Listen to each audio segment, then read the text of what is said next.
But they're both. Have a drink.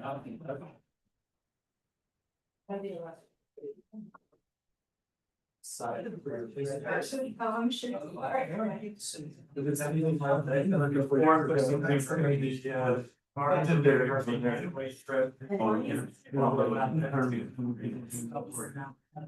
But maybe it's considering that or not, that. I just want to find somebody how long they're back. I didn't know they had that. This is my copy. I'll look at it. Okay. It's next. Okay, let's wait. I think we're Get started. Okay. Don't, it's not. It's. No. They can't. Give it handed out as many as I can. Kind of started here and. You don't wanna come this over? I think I'm good. She was. Yeah. Well. Pretty honest, and I say pretty good talk about it, but I said. How are you? She was.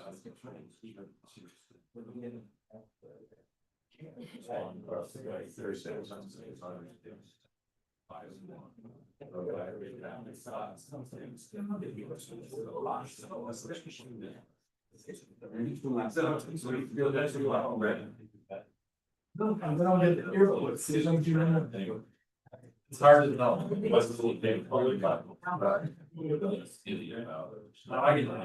I don't want any of it.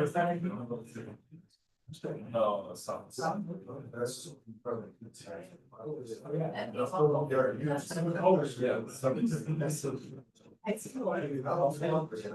probably. Other than that. I don't want it up all the second. The only hair. There's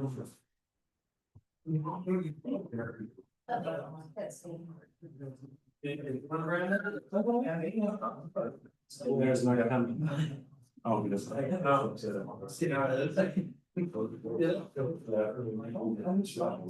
Guess what? I'm a no on this one. You're a no?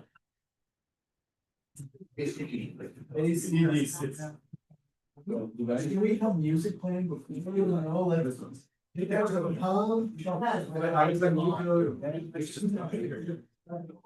Play some smoke to the water. Physical therapy. So I think Ross would be able to do it. Just saying. Never looked at it. I able to do it. Lisa, were you good?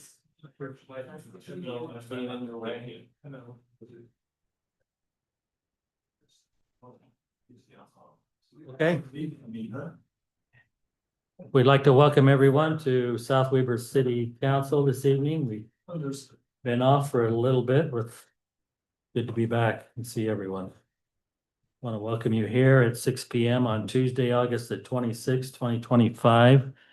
We'll begin with a pledge of allegiance that I'll lead us in, and then Councilwoman Petty will. I think it says Councilwoman Petty will offer the prayer. Please repeat after me. I pledge allegiance to the flag of the United States of America and to the republic for which it stands, one nation, under God, indivisible, with liberty and justice for all.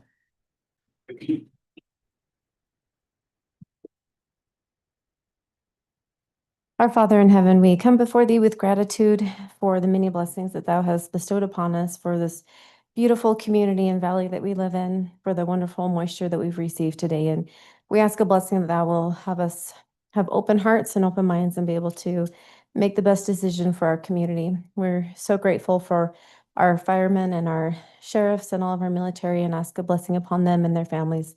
Help us that we can have a good discussion tonight and be able to review all the information appropriately. We love thee and say these things in the name of Jesus Christ. Amen. Amen.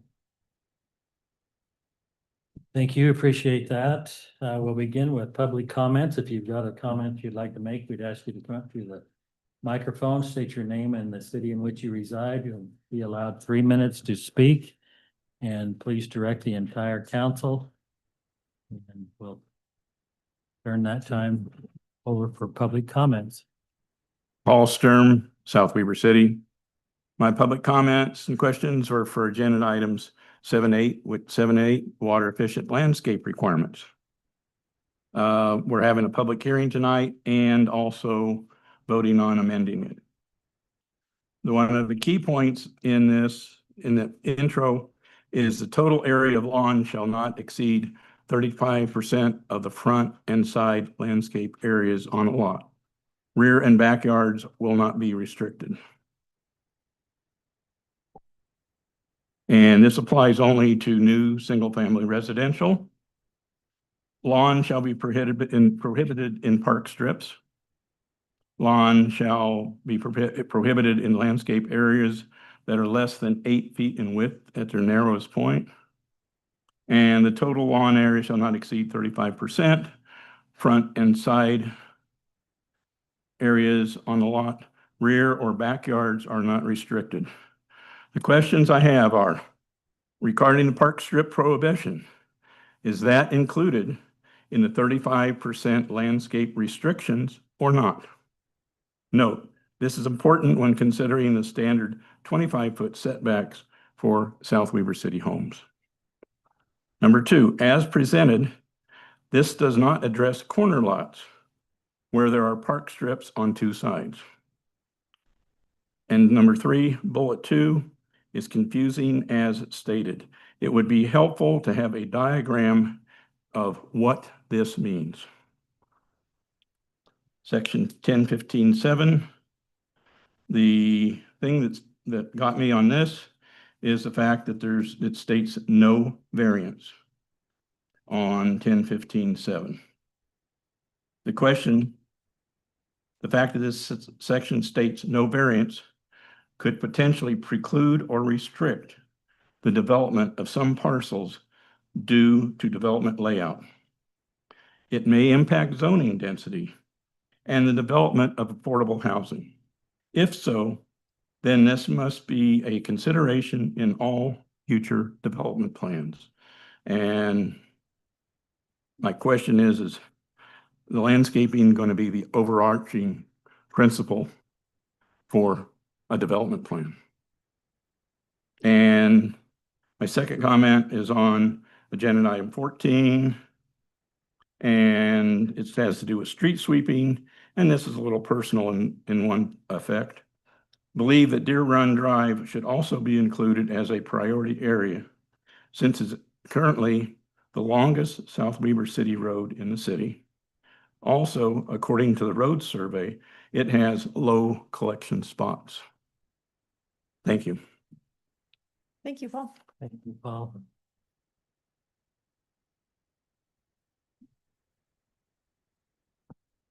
I guess monkey see, monkey do.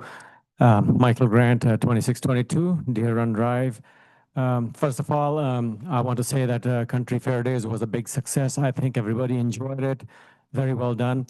I think Brody Baltazar made the most money, just so you know.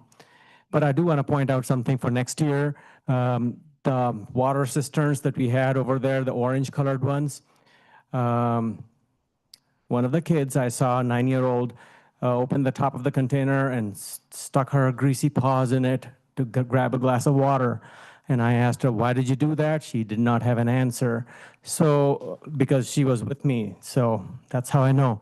And obviously she saw somebody else do it. So that's where she learned.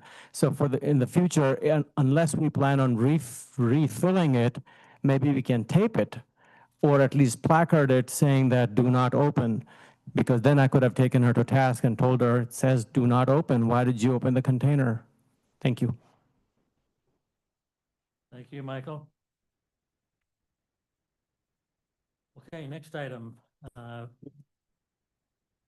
September is recognized as Constitution Month in the state of Utah. The United States Constitution signed in Philadelphia on September the 7th, 1787 stands as a safeguard of our freedoms, guiding our government and protecting the rights of every citizen. Here in South Weber, we honor this legacy by encouraging civic engagement, respect for the law, rule of law, and continued commitment to the liberties that unite us as Americans. We encourage South Weaver residents to learn and understand the Constitution and celebrate the historic impact of the Constitution on American liberty and governance throughout this month. Want to bring that to attention of everybody. Our next item then is we've had this year the pleasure of having Dan Fillmore as our management intern. He's going to be leaving us, I think, probably after tonight. He's here just for his presentation, and we probably won't be seeing him anymore. Hope that maybe you'll come back when we have our Christmas party. You know, okay. Okay, fair enough.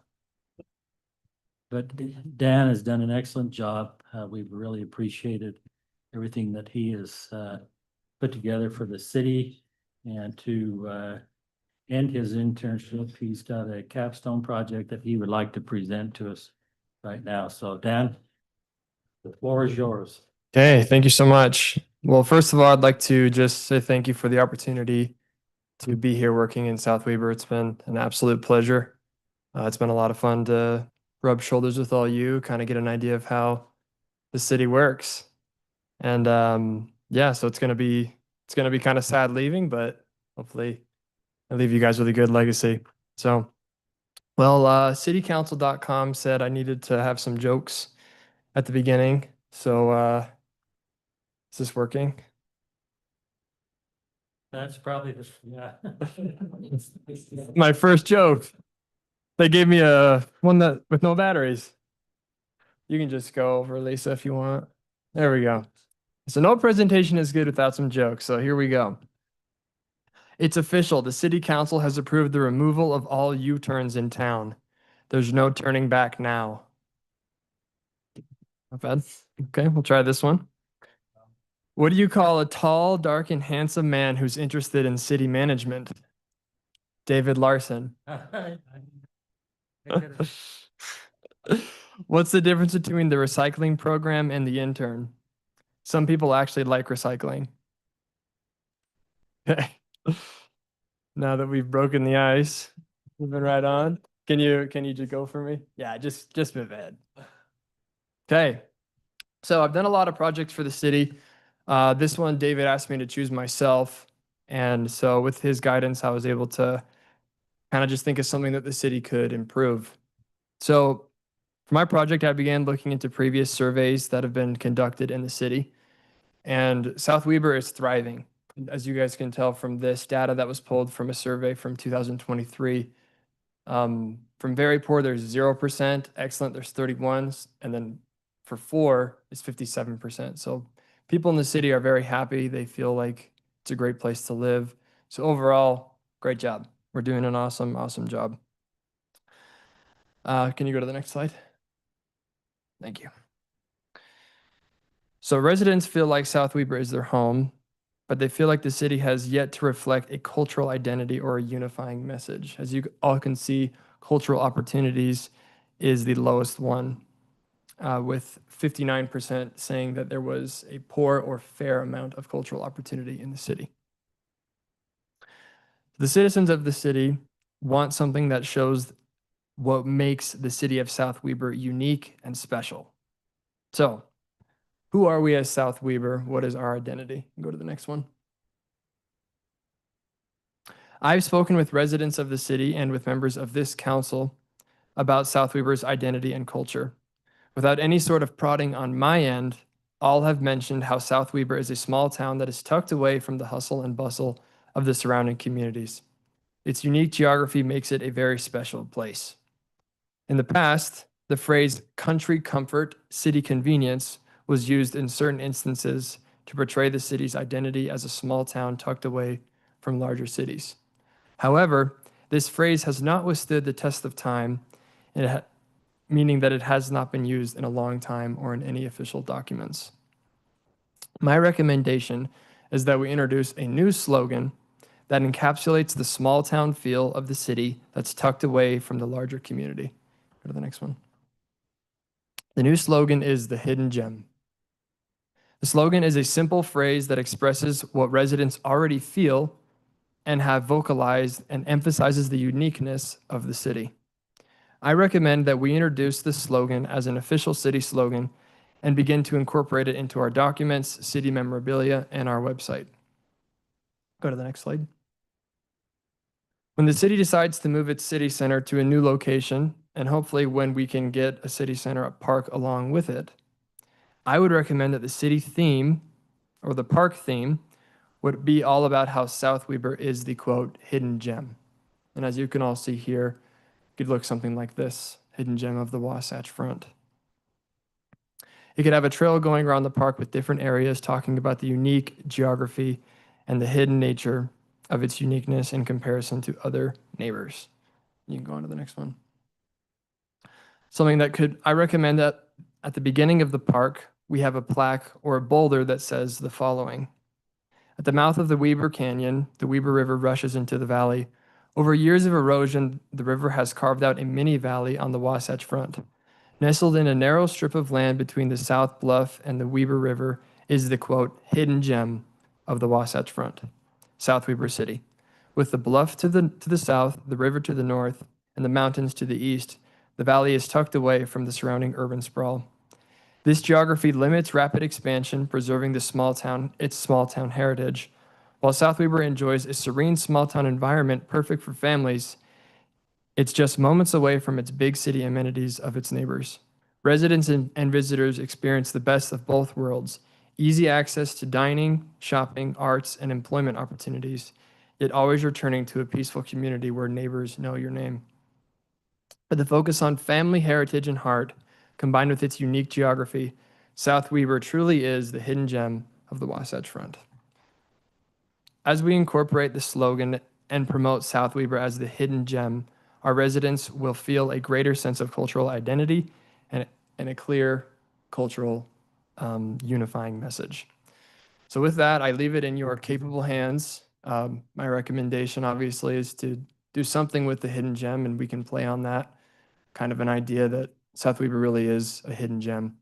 So with that, I leave it in all of your capable hands. That's the recommendation that I have to improve the city. And it's nice that that's a very small recommendation because you guys are all doing very well. And so I would recommend that we all do that. And I really appreciate your time. Dan, thank you very much. Thank you. Thank you, Dan. Love it. Thank you. So I think that's worthy of an invite to the Christmas party. So we'll hope to see you there in a few months. He comes from Vineyard. You know, he comes from Really? Vineyard every day. Wow, That's a long way. that's crazy. So that's. great. I also think that would be something good to be placed on the website, that paragraph or two that he had. I think it was very well written. I do too. Excellent job.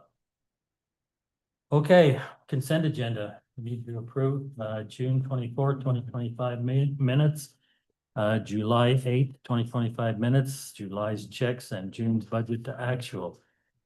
Council, is there any discussion on any of these? Any changes anyone noticed that needs to be made? And if not, then we'll look for a motion. Move to approve the consent agenda. Second. All in favor, say aye. Aye.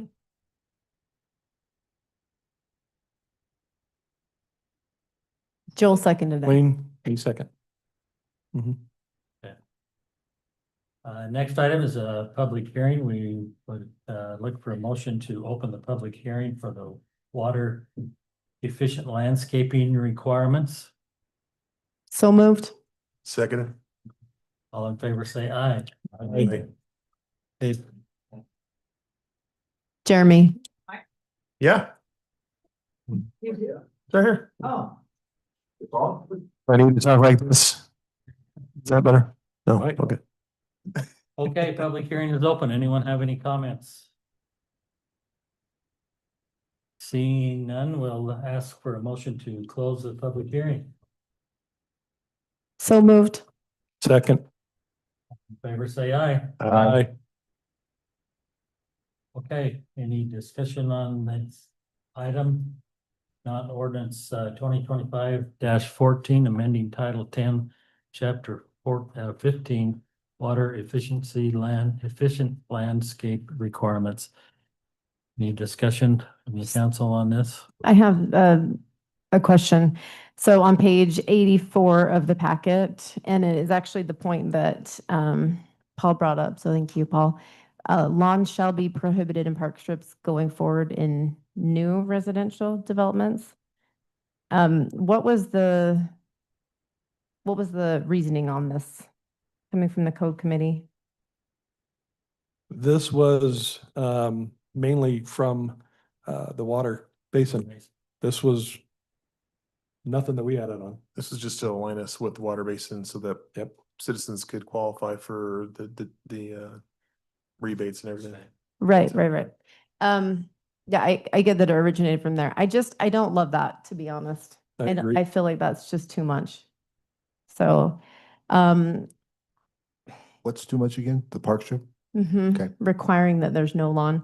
So, and it doesn't really specify what you can put there or prohibit anything else.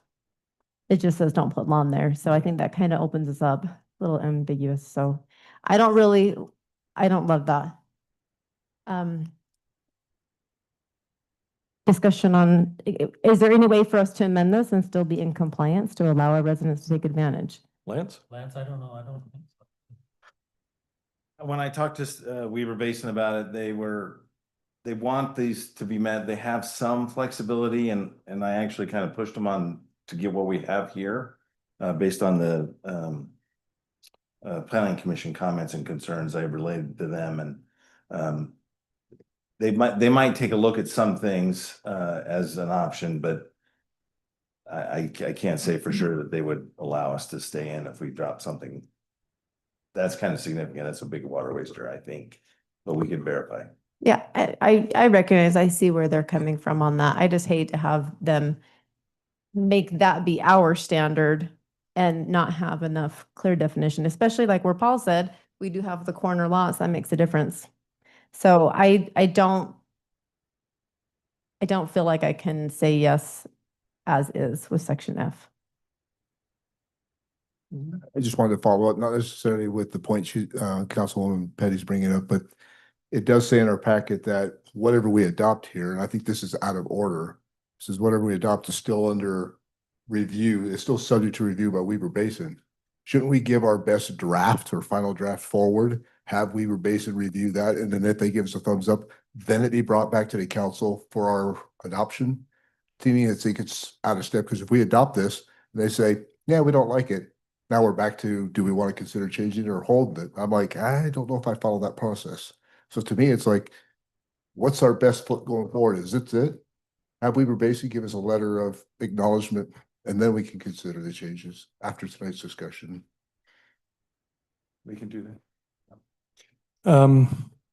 Just from my perspective, the whole reason we're doing this is so that we qualify for, or a few citizens would qualify for the park strip renewal. That's it. I have not heard how many of our citizens have been able to get the previous one. I don't know or haven't heard any clamor from the citizens saying, I want to be able to get that park strip program just for myself. And as such, I can't see punishing the rest of the citizens because 3 people are going to apply for it. I do think these are very draconian. I understand using it as a guide for us, especially going forward, that we could trigger on during extreme drought times. But I just can't see stepping in and telling a citizen, yeah, you just bought it, that's great. Oh, by the way, here's all your requirements. No, you can't have a lawn there. You can't have this type of plant. You can only, it just, to me, it's not worth the few being able to get a rebate that everybody now has to sacrifice for that. So to me, it's a no straight out, so. Just a clarification, all this ordinance is really saying, in my words, is no more lawn than 35% for new construction. Anything else, it doesn't tell you what kind of plants or no plants, whatever, it just says you can't have more than, the front and side yards be more than 35% of the area be lawn. That's all I'm getting out of this. But to Joel's point, if we adopt this, then everyone that's existing who wants to flip their strip, I guess that's the pun that they use, Yeah. qualifies for the $2.50 incentive program. Am I missing anything? One clarification, we already qualify for flip your strip. This is a broader replacement of more landscaping than just the park strip. So it's a bigger program than just flipping the strip, although that's the most popular thing to flip, I believe, is a park strip. You could flip your whole yard and qualify at $2.50 per square foot. Just to clarify, using my front yard as an example, if I was to minimize the existing turf to 35% of the total area, I can put in an application to the Conservancy District to get an incentive to reimburse me for some of those costs. Yes, You have to do it. You have to do it first, yeah. Plan, and then if you match the plan, they will come out and see if it's matches. Okay. yeah, whatever you take out that's current turf and replace it with alternative options, that would be the $2.50.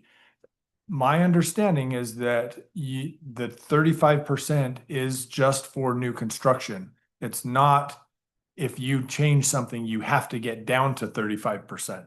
It is just for new construction is that 35% applied. New construction, you mean the new citizens moving into the city? Yes, Okay. exactly. Existing citizens wouldn't have to change a thing if they didn't want to.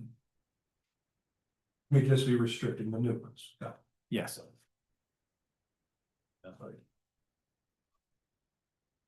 Okay. Further discussion? Now we'll look for a motion. Well, Wayne, are you wanting to bring this back with a different draft? What are your thoughts? You gotta at least do that. If we're gonna move forward with something, then I don't know. It doesn't sit well right now for several of us. And just to say, no, we're done with it, it's like, okay, what direction are we giving? Right. It's like, well, we can live with something, but we need to modify it. Yeah. How do we modify it? And then my point is, whatever we modify, I would like to have Weaver Basin Conservancy District give us yeah, we can support that before it's brought back to us. Yeah, I agree with Yeah, I that. agree with that. Yeah. Well, so we can either make a motion to deny it, or we can make a motion to amend. I don't think we Why don't we just want to make table? the amendment on our own. Yeah, We correct. can do a continuance. Continuing means that it will be on the next agenda. We can table it, which would mean that it's picked up once we've got a response and enough information. So if we want to, we can table it instead of deny it or approve it. Is that your motion? I want to deny it, so, You want to deny it? and I can make a motion for that to see if there is any support.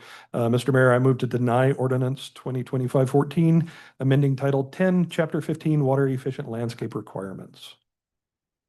Okay, we have a motion. Is there a second?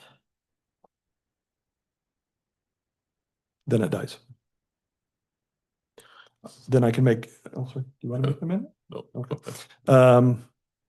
Mr. Mayor, I would make a move to table ordinance 2025-14, amending Title 10, Chapter 15, Water Efficient Landscape Requirements, until such time that we have either confirmation in a form of a letter or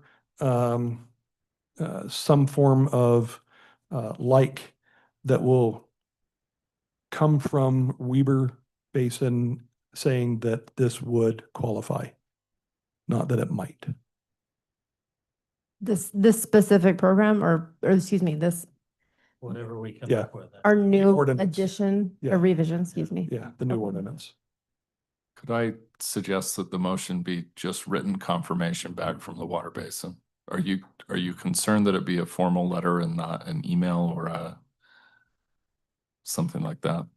I just want some acknowledgement from them that Yeah. they support what our ordinance is with their incentive program. That it could be an email, it could be a memo, it could be, I just want it verbal, just Good. something that's documented, written confirmation.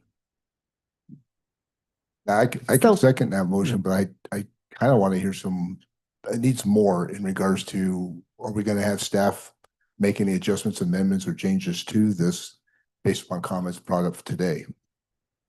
Did you say you were tabling this? Or, No. okay.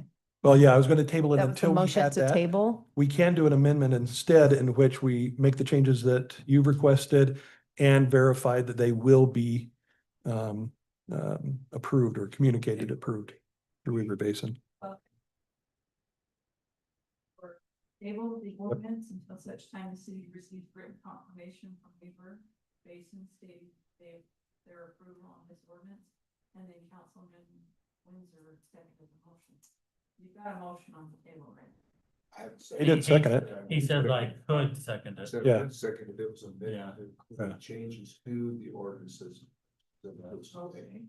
In other words, I would like to see the ordinance that was brought to us today, amended by the comments made today, taken to Weaver Basin, get their acknowledgement, and then brought back to us for our consideration. In that order. Yes. So the table, if nobody seconds, fails. Now we can do an amendment if we want. Well, No, well, hold on. can't you do the table with those amendments? It's up to them. If you accept them, then I will If you second. accept it, then, Yeah, so procedurally, I understood Councilmember Windsor's suggestion to be a request for a friendly amendment to your original motion. If you accept that amendment, then you would then get a second and vote on it. So with that, I could accept other amendments that others are willing. Certainly, Put forward. yes. yeah. Yeah, so, Michelle, can you recap for me so I know what we're doing?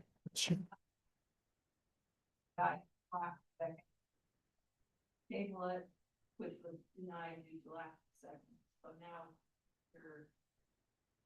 you're free and fresh, Charlotte. Okay, we're free. Okay, All right. however you guys want to do it.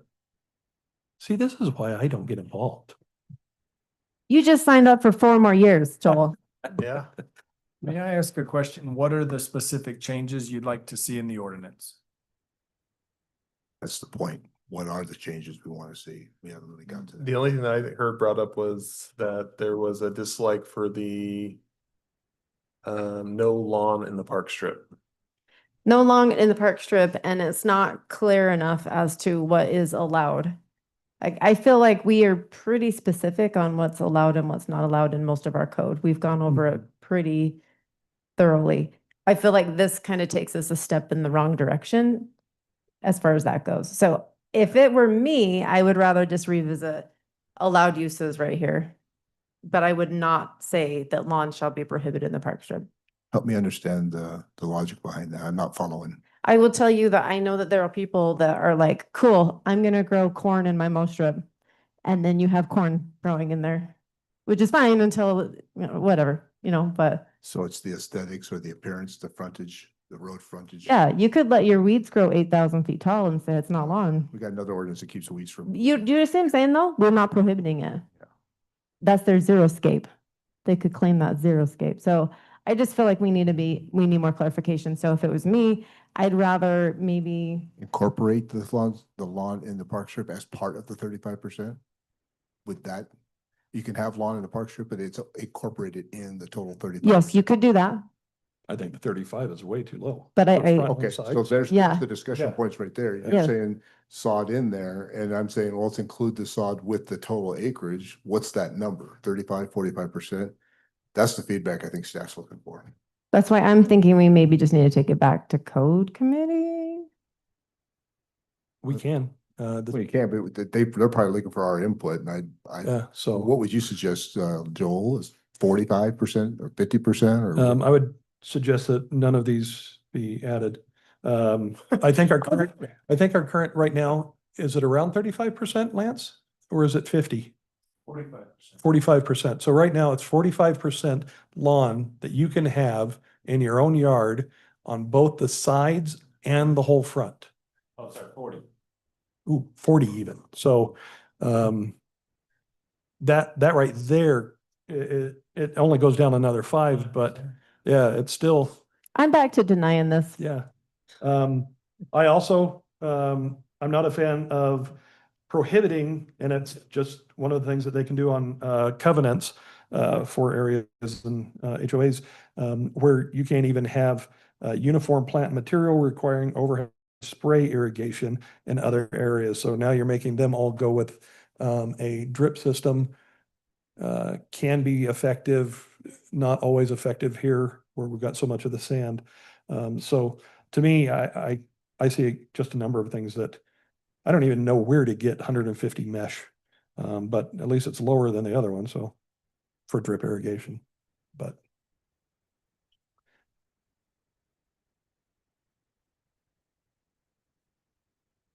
Okay. Another word. Jeremy, what are your thoughts on this? I don't mind all these restrictions, to be honest. I think they're very specific to reduce water usage, and lawn drinks the most water. So I'm in favor of no lawns and park strips personally. So I'm the exact opposite of you guys think. Well, I'm on the side of Jeremy as well, having come from the water industry for 25 years, understanding what the water demands capital use for irrigation on the outside, not indoor use, and what the state's driving. I think this is a step in the right direction. We may not like it in that regards. So the aspect of corn and the bull strip, I get that point. So we probably need to have some clarification language as to what's always impermissible, that's also permeable. I'll see concrete out there or something like that. Something allows the snow melt. But a reduction in lawn, I think, is a step in the right direction before state legislature demands it go that way. And I think that's where it's heading. I think that's where. it's heading. I'm sure that's where it's heading. The meetings that I've been to, I think this next year you're gonna see it. So I like the numbers. I'm okay with 35%. I understand the park strip and some clarification there. That's why I was hoping we could get some clarification brought back. Other than that, I'm supportive of it. Well, and I believe the discussion that we just had in code committee, we're talking about a 7-foot park strip now. That would, yeah, so that's a pretty good amount of your yard that would be doing it. And yeah, so. What's driving the code committee?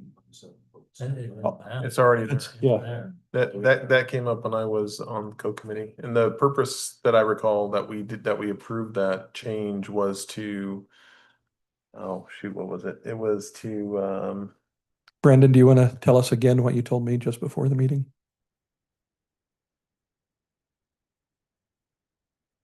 I can, it's not very popular. But you can, I mean, one other option is just remove park strips altogether and put sidewalk against the back of curb, but that has other downsides to be considered as well. But as far as like the irrigation usage goes, it's way more efficient to not have a park strip. Oh, I remember why we wanted that, just real quick to intercede. The reason why we went with such a wide park strip was to limit the ability to because it played into the setbacks of the house and stuff. So by having a larger park strip, you needed a larger lot to have a larger house on that particular lot. So we felt like if we had a larger park strip that took up a more significant portion of that front yard, then we were forcing the right size builds on the right size lots. That was the logic that we were using when we came up with that originally. There you go, there's context. So if we want to change that, we can, but that was the reason why we went that direction to begin with. Brandon? So a 4-foot park strip is just a bad idea. Either make it bigger so that you can water it efficiently or get rid of it.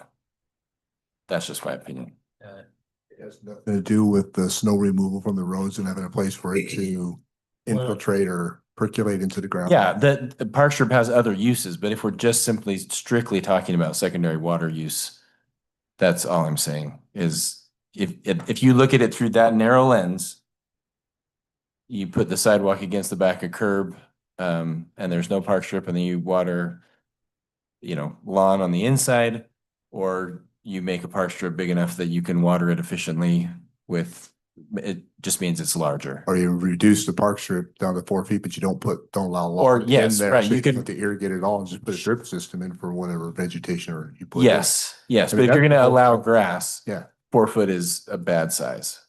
but if you don't allow grass, we can go back to 4 foot. Sure. It's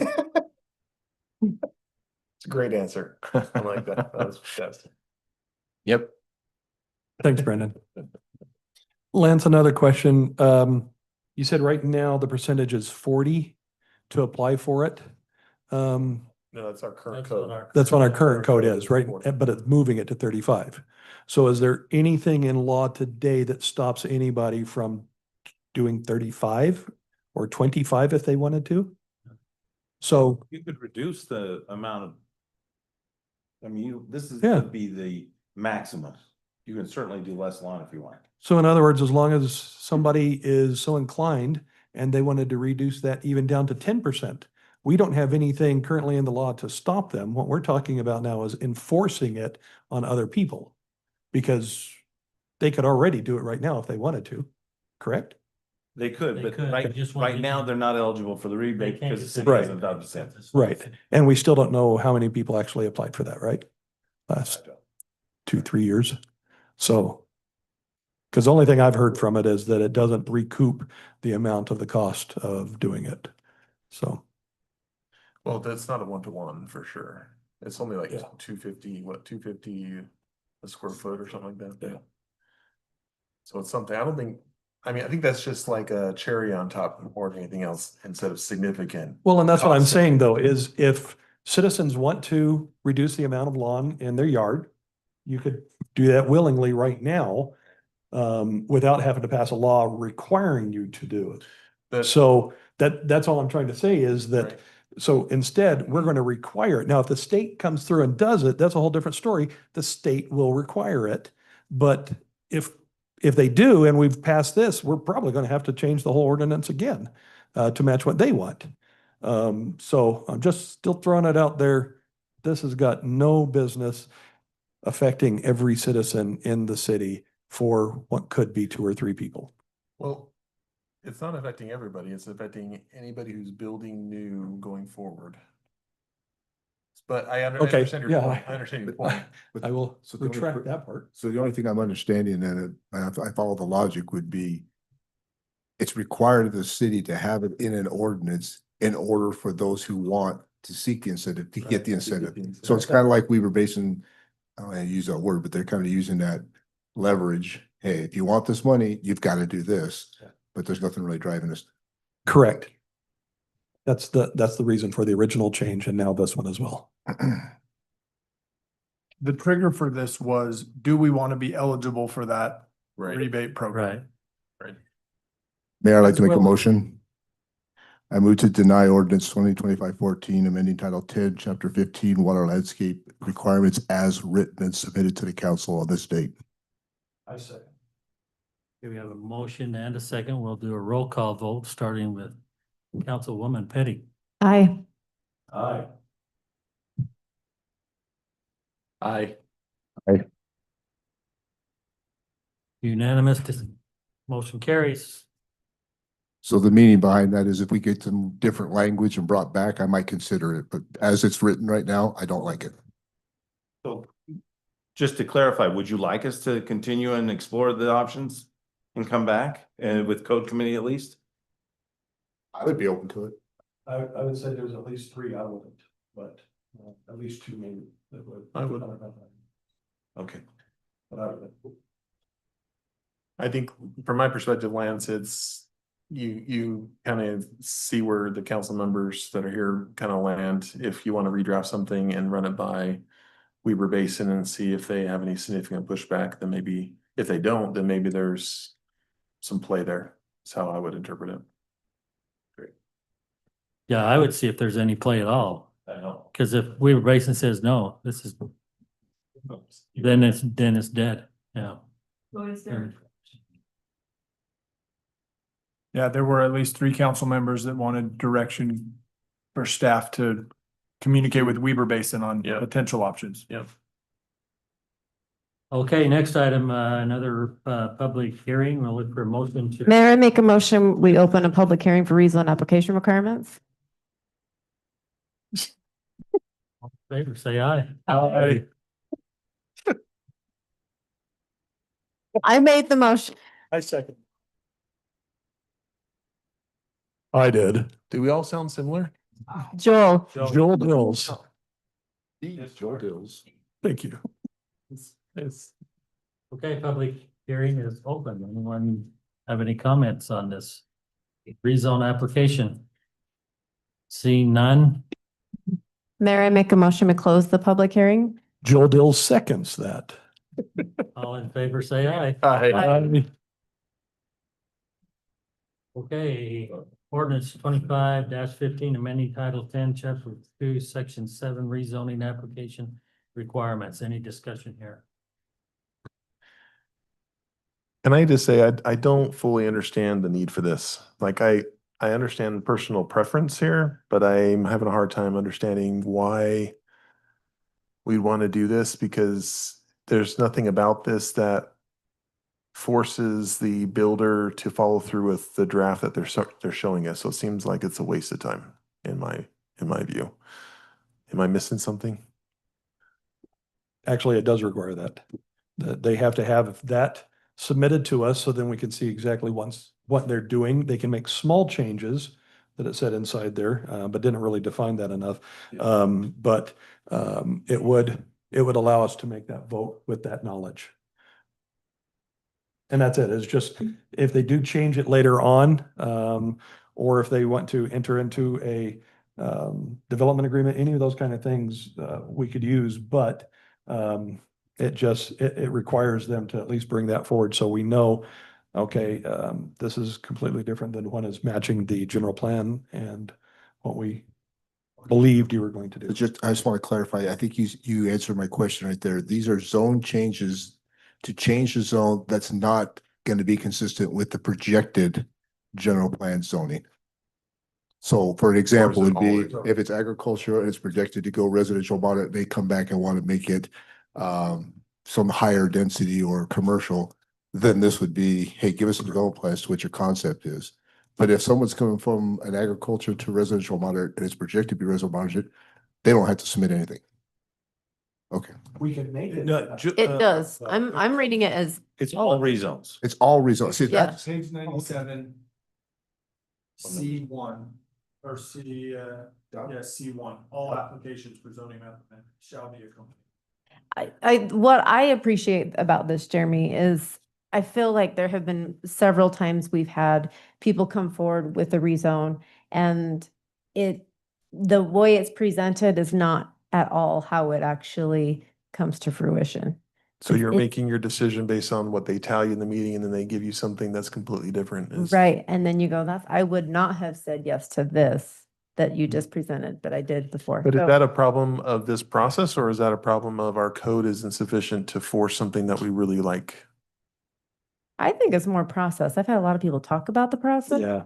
So one of the things that happened recently is that the state has gone back and changed what city councils can and can't do. Right. One of the only places that we can actually affect and say, no, that is really not matching the general plan and what we want to be able to do with it, is at the zone change. A zone change is really our only power to be able to do that. Later on, our code may or may not put anything in it. I've said this for years, I don't think our code is strong enough to handle everything that's coming down the pipe as quickly as those changes are coming. We're trying to keep up, but yeah, there's a lot of new things like we saw with the storage containers. Yeah. Just new things popping up every time. So this gives us at least the chance. It doesn't require us to do, to stop it, but it does give us a little more information of what they're planning on doing it. And then we can tie that zone change to those plans. To me, this feels like we're trying to insert ourselves unnecessarily in certain instances. And the reason why I say that is that the way that the new legislature or legislative rules work is that they were supposed to lighten the load on the city councils, because I think there's an assumption that your code is strong enough to make sure that you get what you actually want to get and you don't have any surprises, kind of like what you're calling out. But you're saying that you don't feel like our code is strong enough at this point. So this, to me, seems like it's a intermediary solution until we're able to get the code in a way that we can't be surprised by things. But you're not necessarily saying this is just temporary. You want this Yeah. going forward. I don't think it's a matter of our code being horrible. I think we've made a lot of good improvements, made a lot of changes. We've got some good changes on the development process. But it allows us, as new things come down, to make a decision as a council, a legislative decision right then and there, instead of having it just automatically pass through. We have a lot of different. I guess that's why I'm having a little heartburn and I'm not following the logic. So I'm gonna spell out the way I see the process working and where I stumble with the logic. We have a general plan. In that general plan, we have projected land uses. If they're coming forward and they're saying, yeah, I want to go from this zone to that projected land zone, fine. I don't care what they put in because our code already allows, if it's R7, this is what R7 allows. If it's industrial, this is what it allows. If it's commercial, this is what it allows. That's for the planning commission to follow through. So inserting ourselves and saying, yeah, I don't really like what you're putting there, then we need to go back to what's allowed in a commercial and be very more specific if we got any concerns. Otherwise, the general plan sits on its own. And that's why we look at it every 5 years to see if we want to change it.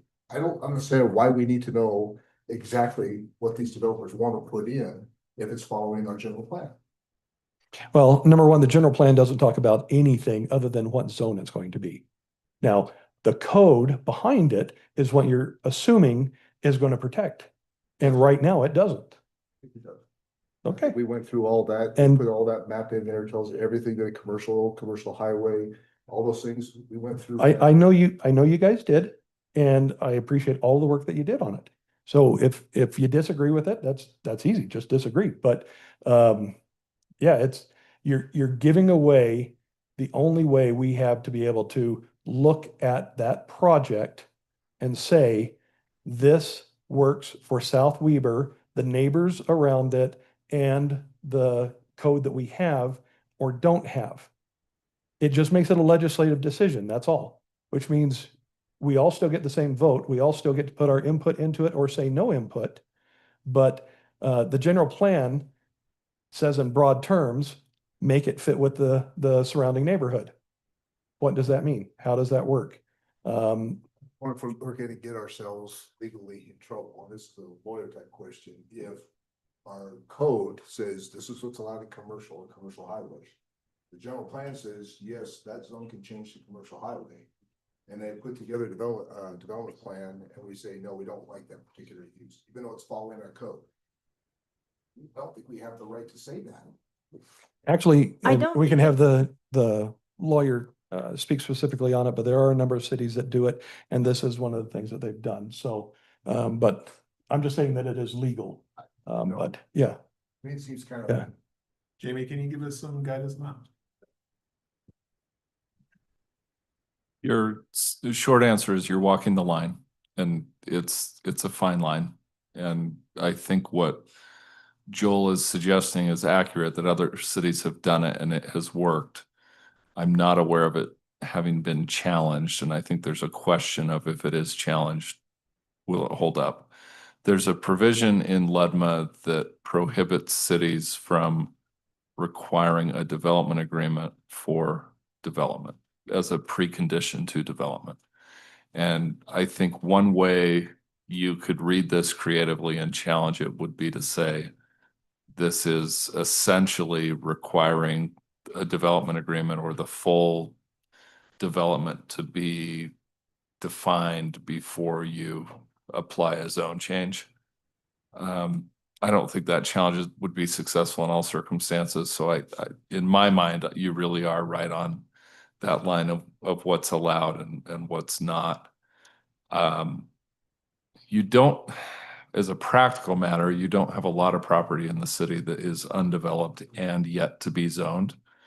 And so I don't know that you're going to bump into this often. It's also been my experience over the years that the city council in South Weber likes to see what developments will look like fully before they will consider some kind of enhanced zoning. And so the practice in the city has been keep zoning as moderate as you can, not pointing to a specific zone, just saying a conservative approach, right? That if you have different degrees of residential zoning, you'll keep it at the lower level. And then if somebody wants to apply for a higher density or a more intense use, that they would bring that forward. You'd look at the plan and then make the approval. So I think for you, it's probably a matter of preference. You know, do you prefer to do it this way, or would you rather try to define your zones more tightly and then be accepting that anything that is defined as acceptable within that zone would be permitted and would then be built, or to define all of the undeveloped and potentially developable property within the city as moderately as you can, and then only approve zone changes when you fully understand it.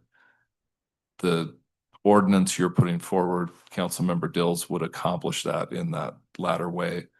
Is it defensible? Yes, I think it is. Could it be challenged, and could a challenger succeed? Yes. And just to say one more thing, to put this into perspective, the reason why this one came up as something in code committee was because the city council had many times said, why can't we see one is on there? I don't want to make a zone change when I have no idea of what you're doing, because you're making it blind. They don't say what they're going to do with it. They don't need to, as it currently sits. They don't have to tell us a single bit. They just have to say, I want a zone change with whatever they've got. So the city council had asked for it so many times and wished for it so that they could see it. PC was the same way. So that's why we wrote this code. It wasn't just, something that we kind of pulled out of nowhere. It was because this was a use case scenario that we had seen before. Angie, did you have something? Yeah, you have something? No. Oh, okay. I thought you did. I thought I heard you. No. So. For example, is our RM zone too broad? Where if we rezone something to RM, they could go any direction, which would, and it may not be the direction that we like. We need to tighten that up within that zone, so then it's more clear of what being allowed in that zone. Is it too broad? That's I don't know. I think it would. the problem that we got. Like I said, this actually came up from city council bringing it up when they would have these zone requests. Was, could we make it? So the purpose behind it, or the excuse of our code isn't good enough, that's the way I look at it. That was my personal opinion. I still hold to it.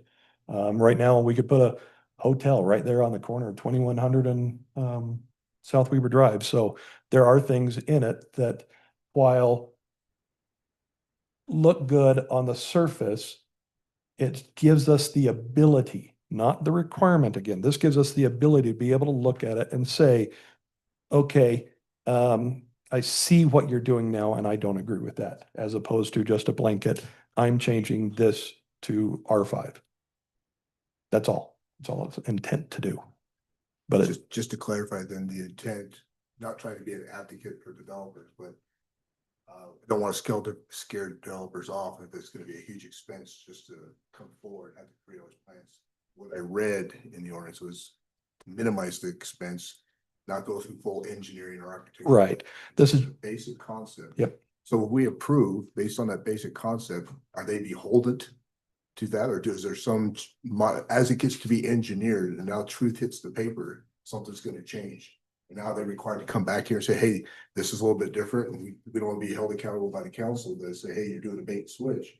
How much tolerance are we going to have with that kind of documentation? That's why what's the slippery slope there? Yeah. Because if they come in and they give us something and we say, yeah, that basically I understand what you're saying, and they come back and it's different, and we say you bait and switch. They didn't bait and switch. They just put real mathematics to the paper. Yeah. This is what it falls Yeah. out.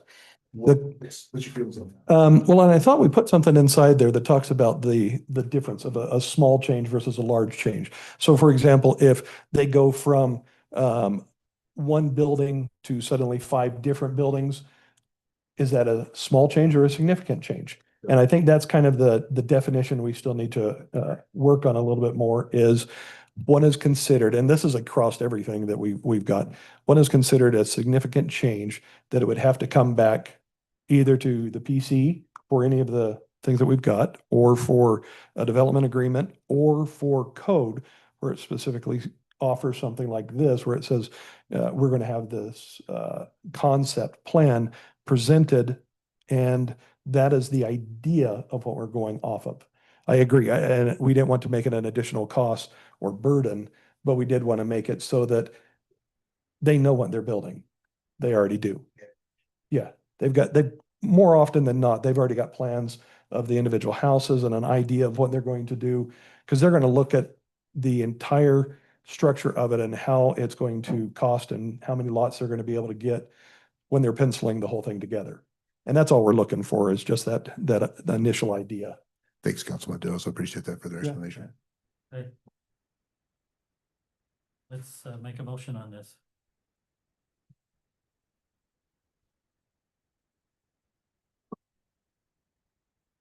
I messed up the last one, but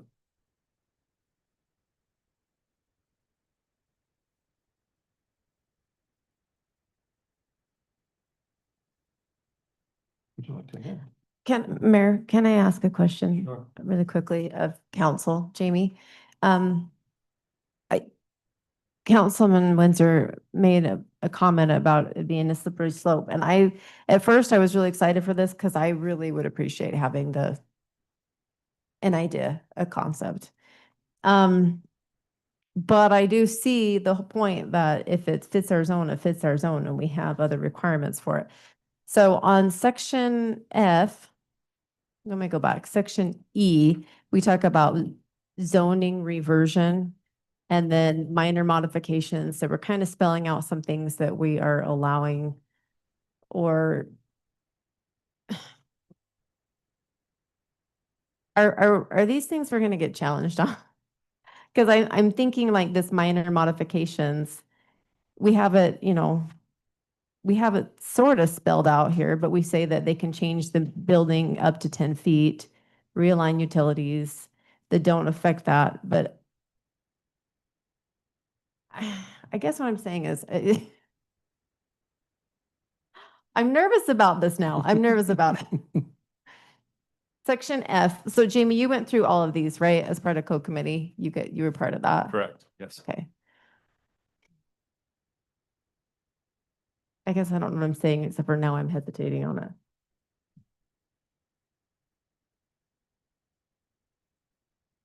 Well, like I said, if there's any amendments, we can put those into it. If there's something that you would like to change on it. If there's something that you have as a thorn, yeah, let's amend it. I think where my sticking point is there an example of something being built in a zone that's allowed that we didn't like, that we could have prevented because of this? Like, is there a good example of that? I'm sure there is. I haven't researched to go through them. I think the lofts, but that's way far back and gets the blame for everything that we do. That was more of what we allowed in our zone. That wasn't this specific Yeah. though. Yeah. But would you have been able to stop that project at that time before the rezone if they would have showed you instead, we're looking at making this big complex and not really being a small nursery there? And I don't know. But if it fit the zone, that's the thing. If it fits the zone. Yeah. It meets your code, it meets Yeah. the high density thing, Mhm. and now you're telling me no, I'm lost it on that. Yeah. Yes. That's why I brought the question, if this is to try to meet our general plan, but you bring up a good point. If our highway commercial allows a hotel, and we've designated commercial highway right there at 21 got a little corner lot, it's a hotel there, but okay. Yeah. Is that really, well, we got height restrictions and other restrictions. Yeah. Plans, but is it the most appropriate? Probably not, but. So I see your point, there could be some gray areas. For that type of thing, so in that case, but I see it applying more to commercial highway, industrial next to a residential. I don't see it with a residential moderate next to a residential low. And I agree with that. Absolutely. To me, it's more of the commercial highway that's giving us the angst. Mhm. And that's where I'd like, okay, if you're gonna change to a commercial highway, then I'd like to see a development plan. But if it's a residential, I'm less concerned and let the planning commission do their job. So what I'm hearing, Wayne, is you're saying that you would be amenable to this if it was for just commercial zones and not all zoning? I mean, so yeah, but I have to qualify that because if somebody comes in there, they want to go a 500 ERU, development in, okay, yeah, that's a little bit bigger. So it's like, oh, I see Joe's point to some degree. It's like, if somebody wants to put in a 3 or 4 house subdivision, I don't need to see a development plan. If someone wants to put in a Flying J gas station, okay, I'd be a little more concerned about that, especially once it's being placed and once the development has a traffic pattern. So to apply it to everywhere, that's where I'm getting hung up. Well, how about if we amended it so that it was commercial, industrial, all of those type, and R5? Because I agree, looking at an individual lot of the developers, how many lots they're going to try to squeeze in there. Most of that is handled by our code and we can, control kind of that level of it. But there's really not much you can do on residential moderate or moderate to large that is going to surprise anyone. So, yeah. Well, kind of, yeah. They're also got their hands tied because we don't have what conditions are required. So. But, and again, that's a concept plan and then legislative decision. Yeah. So. But I'm willing to make any amendments. I am. You're not? Oh, I am. Oh. No, I said I am. Yeah. So anything? Like your suggestion.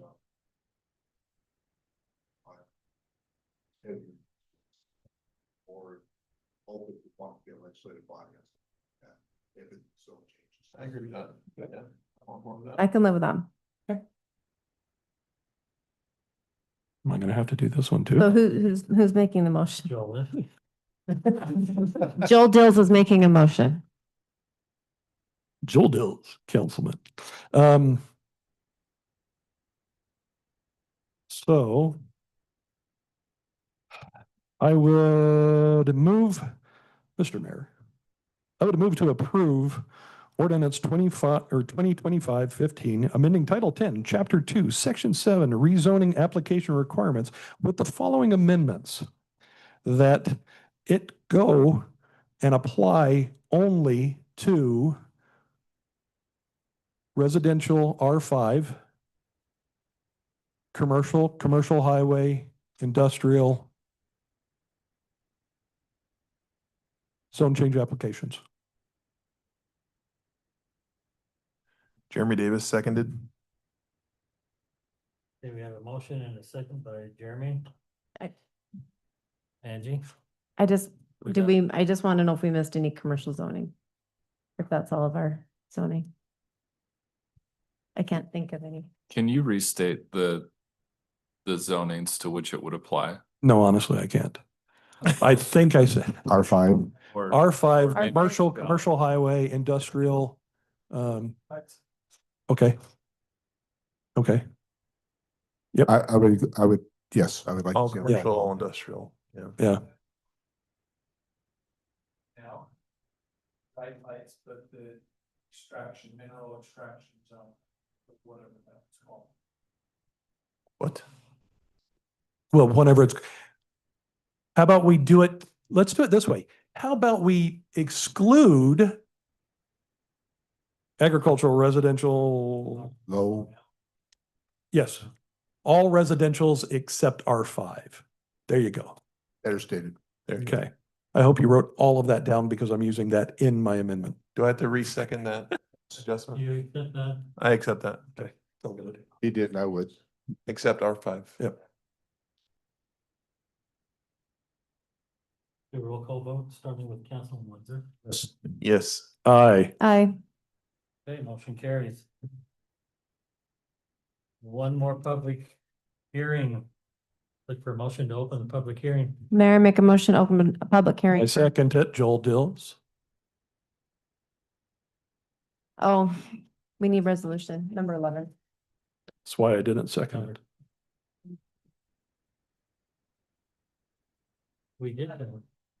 We did that, didn't we? We did not adopt the sewer capital facilities plan at this time. Wait, we have to have the public hearing first. Right? That's on the impact fee facilities plan. That's second. That's different. Oh, it's different. Is mine different than yours? No, we're saying that this is. Do you guys need some new glasses or? I've got something. Yeah, I'm not yet. I look hot in them.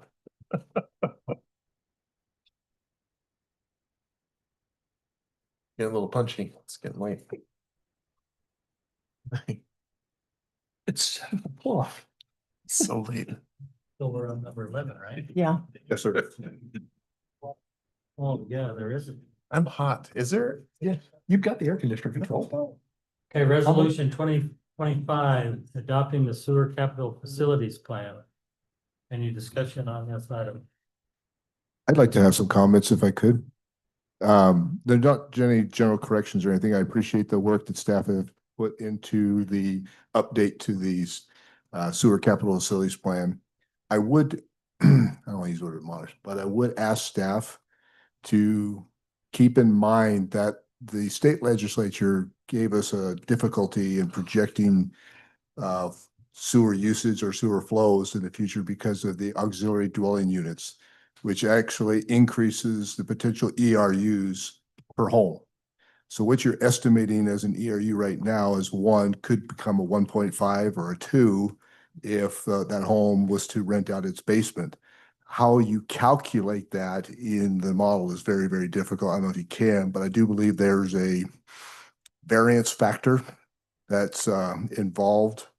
My concern is some of the segments of sewer that were identified in the report on South Weber Drive that were at marginal capacity. The D over D was at 50%.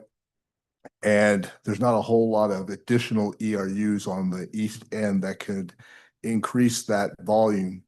But as we monitor the flows, if we're starting to see that D over D ratio increase, it might be a factor of the auxiliary dwelling units, which full circle comes down to making sure that we get those registered in our city so that we know if there's those rentals that are in the area that we can then apply that to the ERUs, have a better understanding of what's going on. Because what I don't want to see happen is if we approve a new development, consume those available ERUs and then exceed the capacity of what's in the street. And now we're subject to having to put another parallel line in, which is not what we want to do. So I don't think there's anything you need to do now. It's more of just put an asterisk in there that we need to monitor that as growth continues to happen. And that's what people tend to do.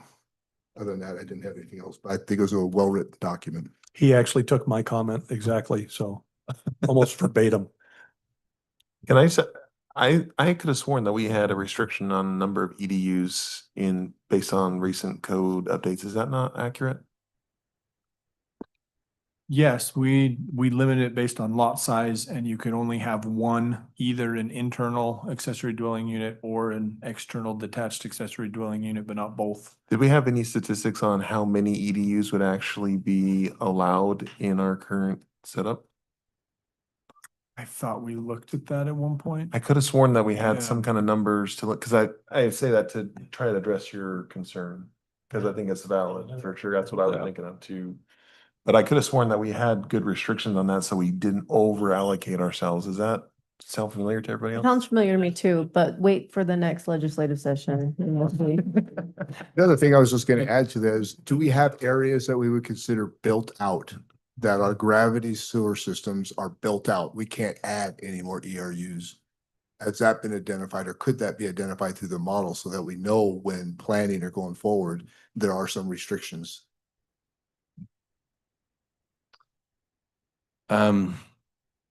Sure. A short answer to that would be yes, we could look at that. The protection you have here is that it's good to be looking at this every 5 years or so.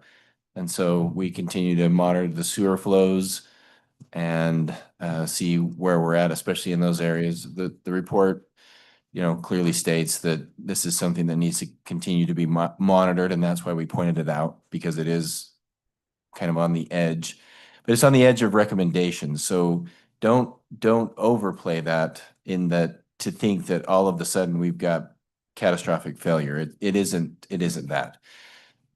We're just right on the edge of the recommended D over D. So I think a good plan would be, if any development comes in, especially on the east, upstream of where these areas are, that is significantly different than what we have planned for, then we've got to take a look at that before we move forward, for sure. And then we just try to keep it updated every 5 years or so and just continue to monitor. Thank you. That's all I ask. Thank you.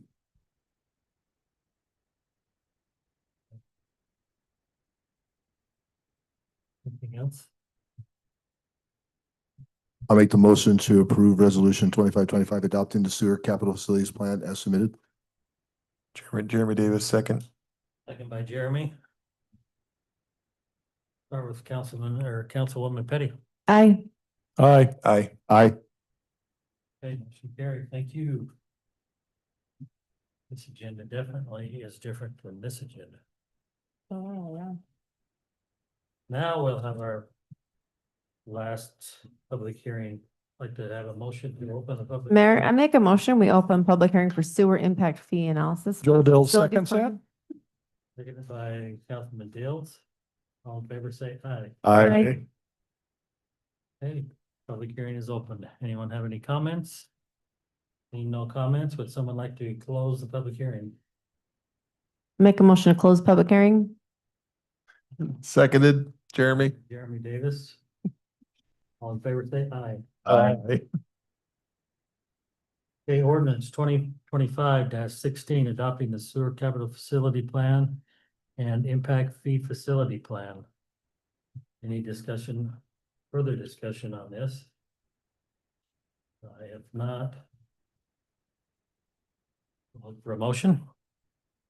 Mayor, make a motion, we approve ordinance 2025-16, adopting sewer impact fee facilities plan.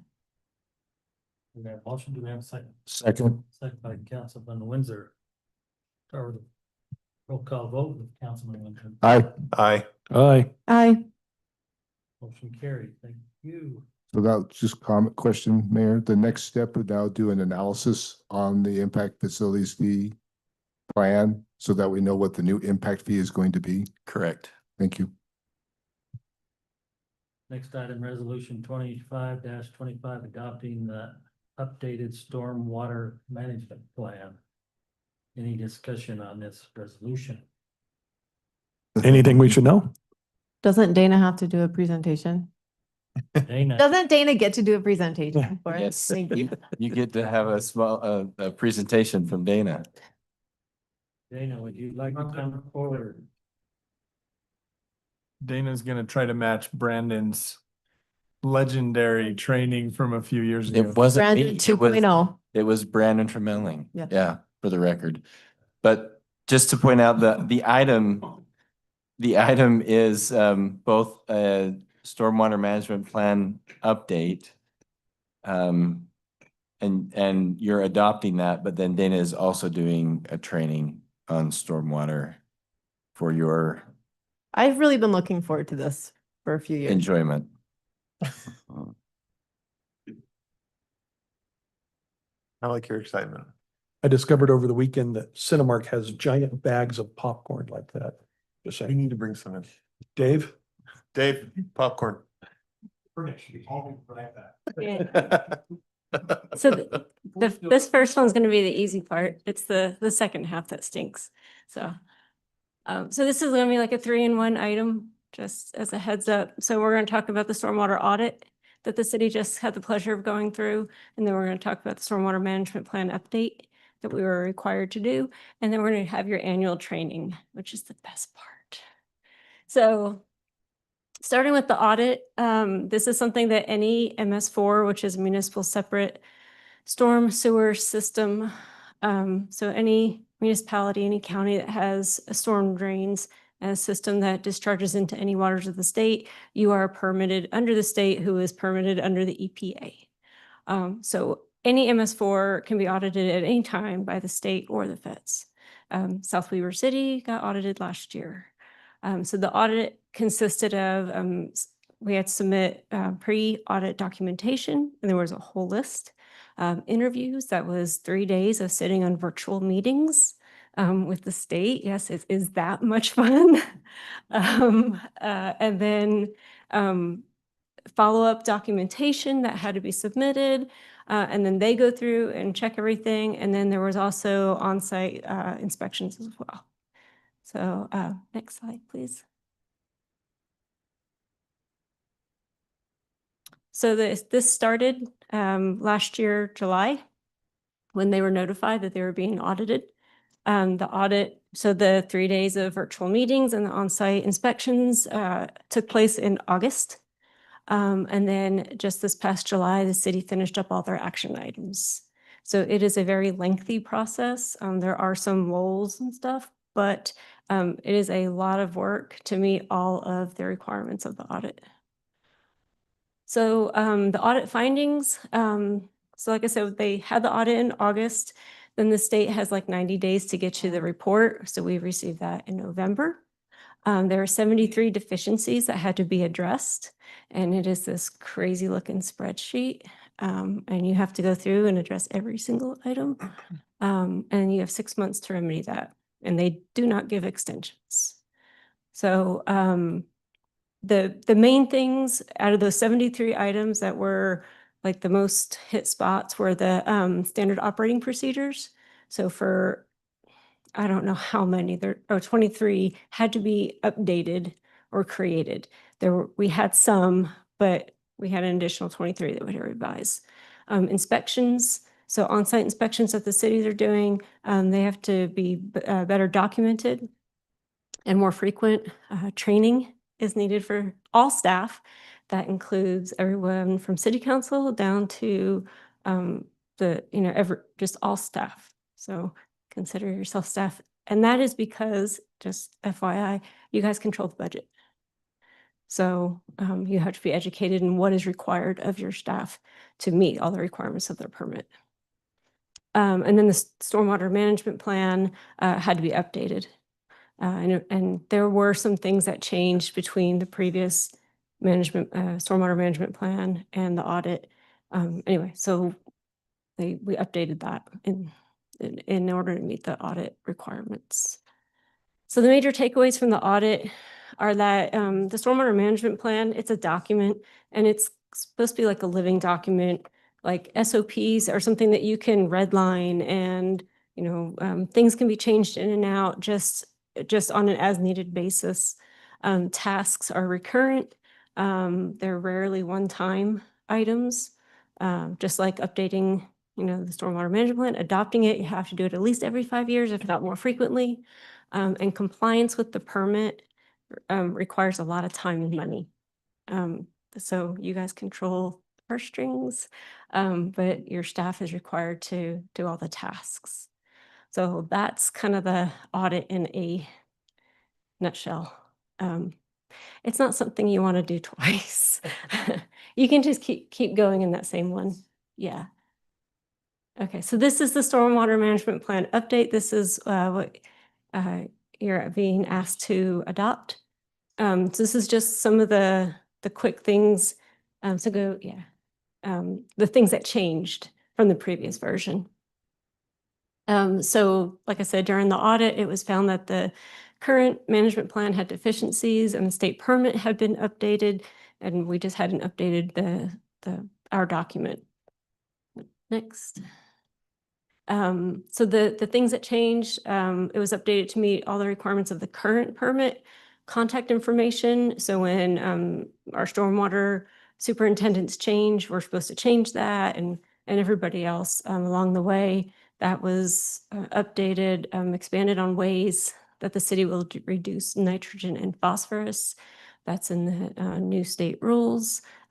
Each minimum control measure, which you're going to learn a lot about here shortly, was updated to include additional information, updated goals, and training.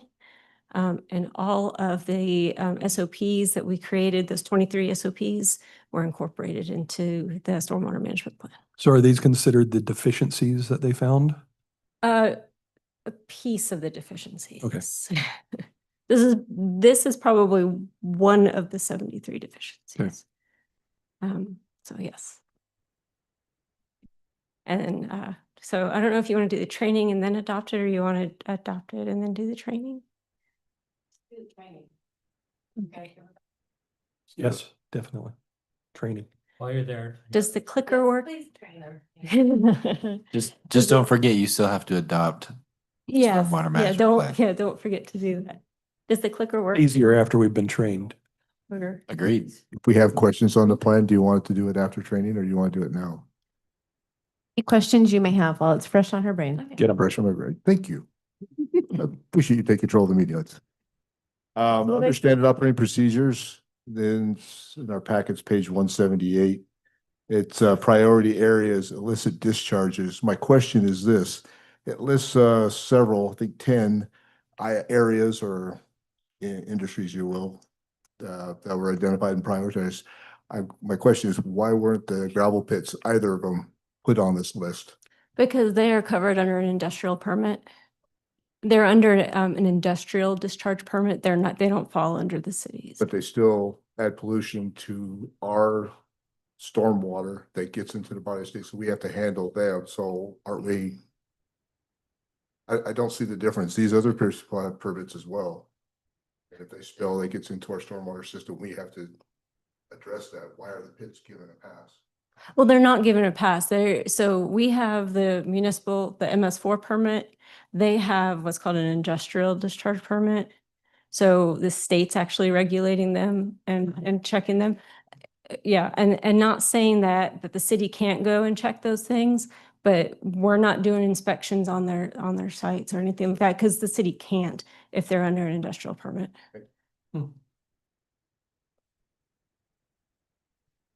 Any other questions, Wayne? That was fantastic. Thank you.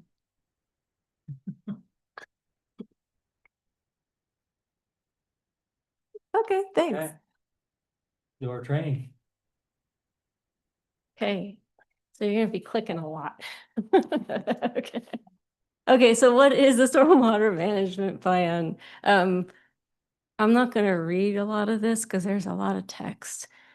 So click through. I'm sorry, Dana, but Brandon did. Oh, really? Yeah, and we Okay. need the full. No, don't do that. How long do you have? I'm kidding. It's a kidding. lot. But he really did. He was very excited about it. We are happy to have the condensed version. Yes. Very thorough. If I had feel that like- sticker, I'd be halfway through already. Brandon even said there was. I feel like we're using I'm getting confused here with the other Brandon. No, it's Brandon 2.0. I don't. Yeah, Brandon Yeah. Permelling. Tall Brandon. Yeah, tall Brandon. Tall Brandon. Yep. No, Dana will be thrilling. Yeah, riveting, right? So why is it required? Because it's the stormwater management plan, it's required by the state and the feds, the EPA, and it sets our goals for our stormwater. So just kind of, this is just a little graphic that shows like all the contributing factors to your stormwater system. But you have street runoff, you have fertilizers, you have manure from, horse pastures and things like that. All kinds of things that are affecting your storm drain system that you probably don't always talk about. So a minimum control measure. So this is the MCMs that I'm going to talk about real quick. And there's 6 of them in the permit.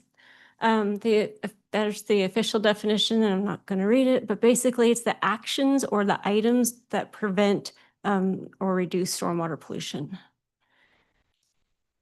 Keep on going. So examples are ordinances. That is one of the items. Street sweeping. So, you know, you could have, these are all different types of things. Silt fencing, inlet protection, so they can be written or they can be physical, things like that. Okay. Definitions. So when you see permittee or MS4, that is the city. Waters of the state, without reading that big definition, it's basically anything that drains to the Great Salt Lake, any tributary, you know, starting up at basically snowpack. So, and groundwater is included, FYI. Waters of the state, so there we go. You have snowpack, you have your reservoirs, streams and rivers, ponds, groundwater, all the way down to the Salt Lake. Okay, 6 minimum control measures in the MS4 permit.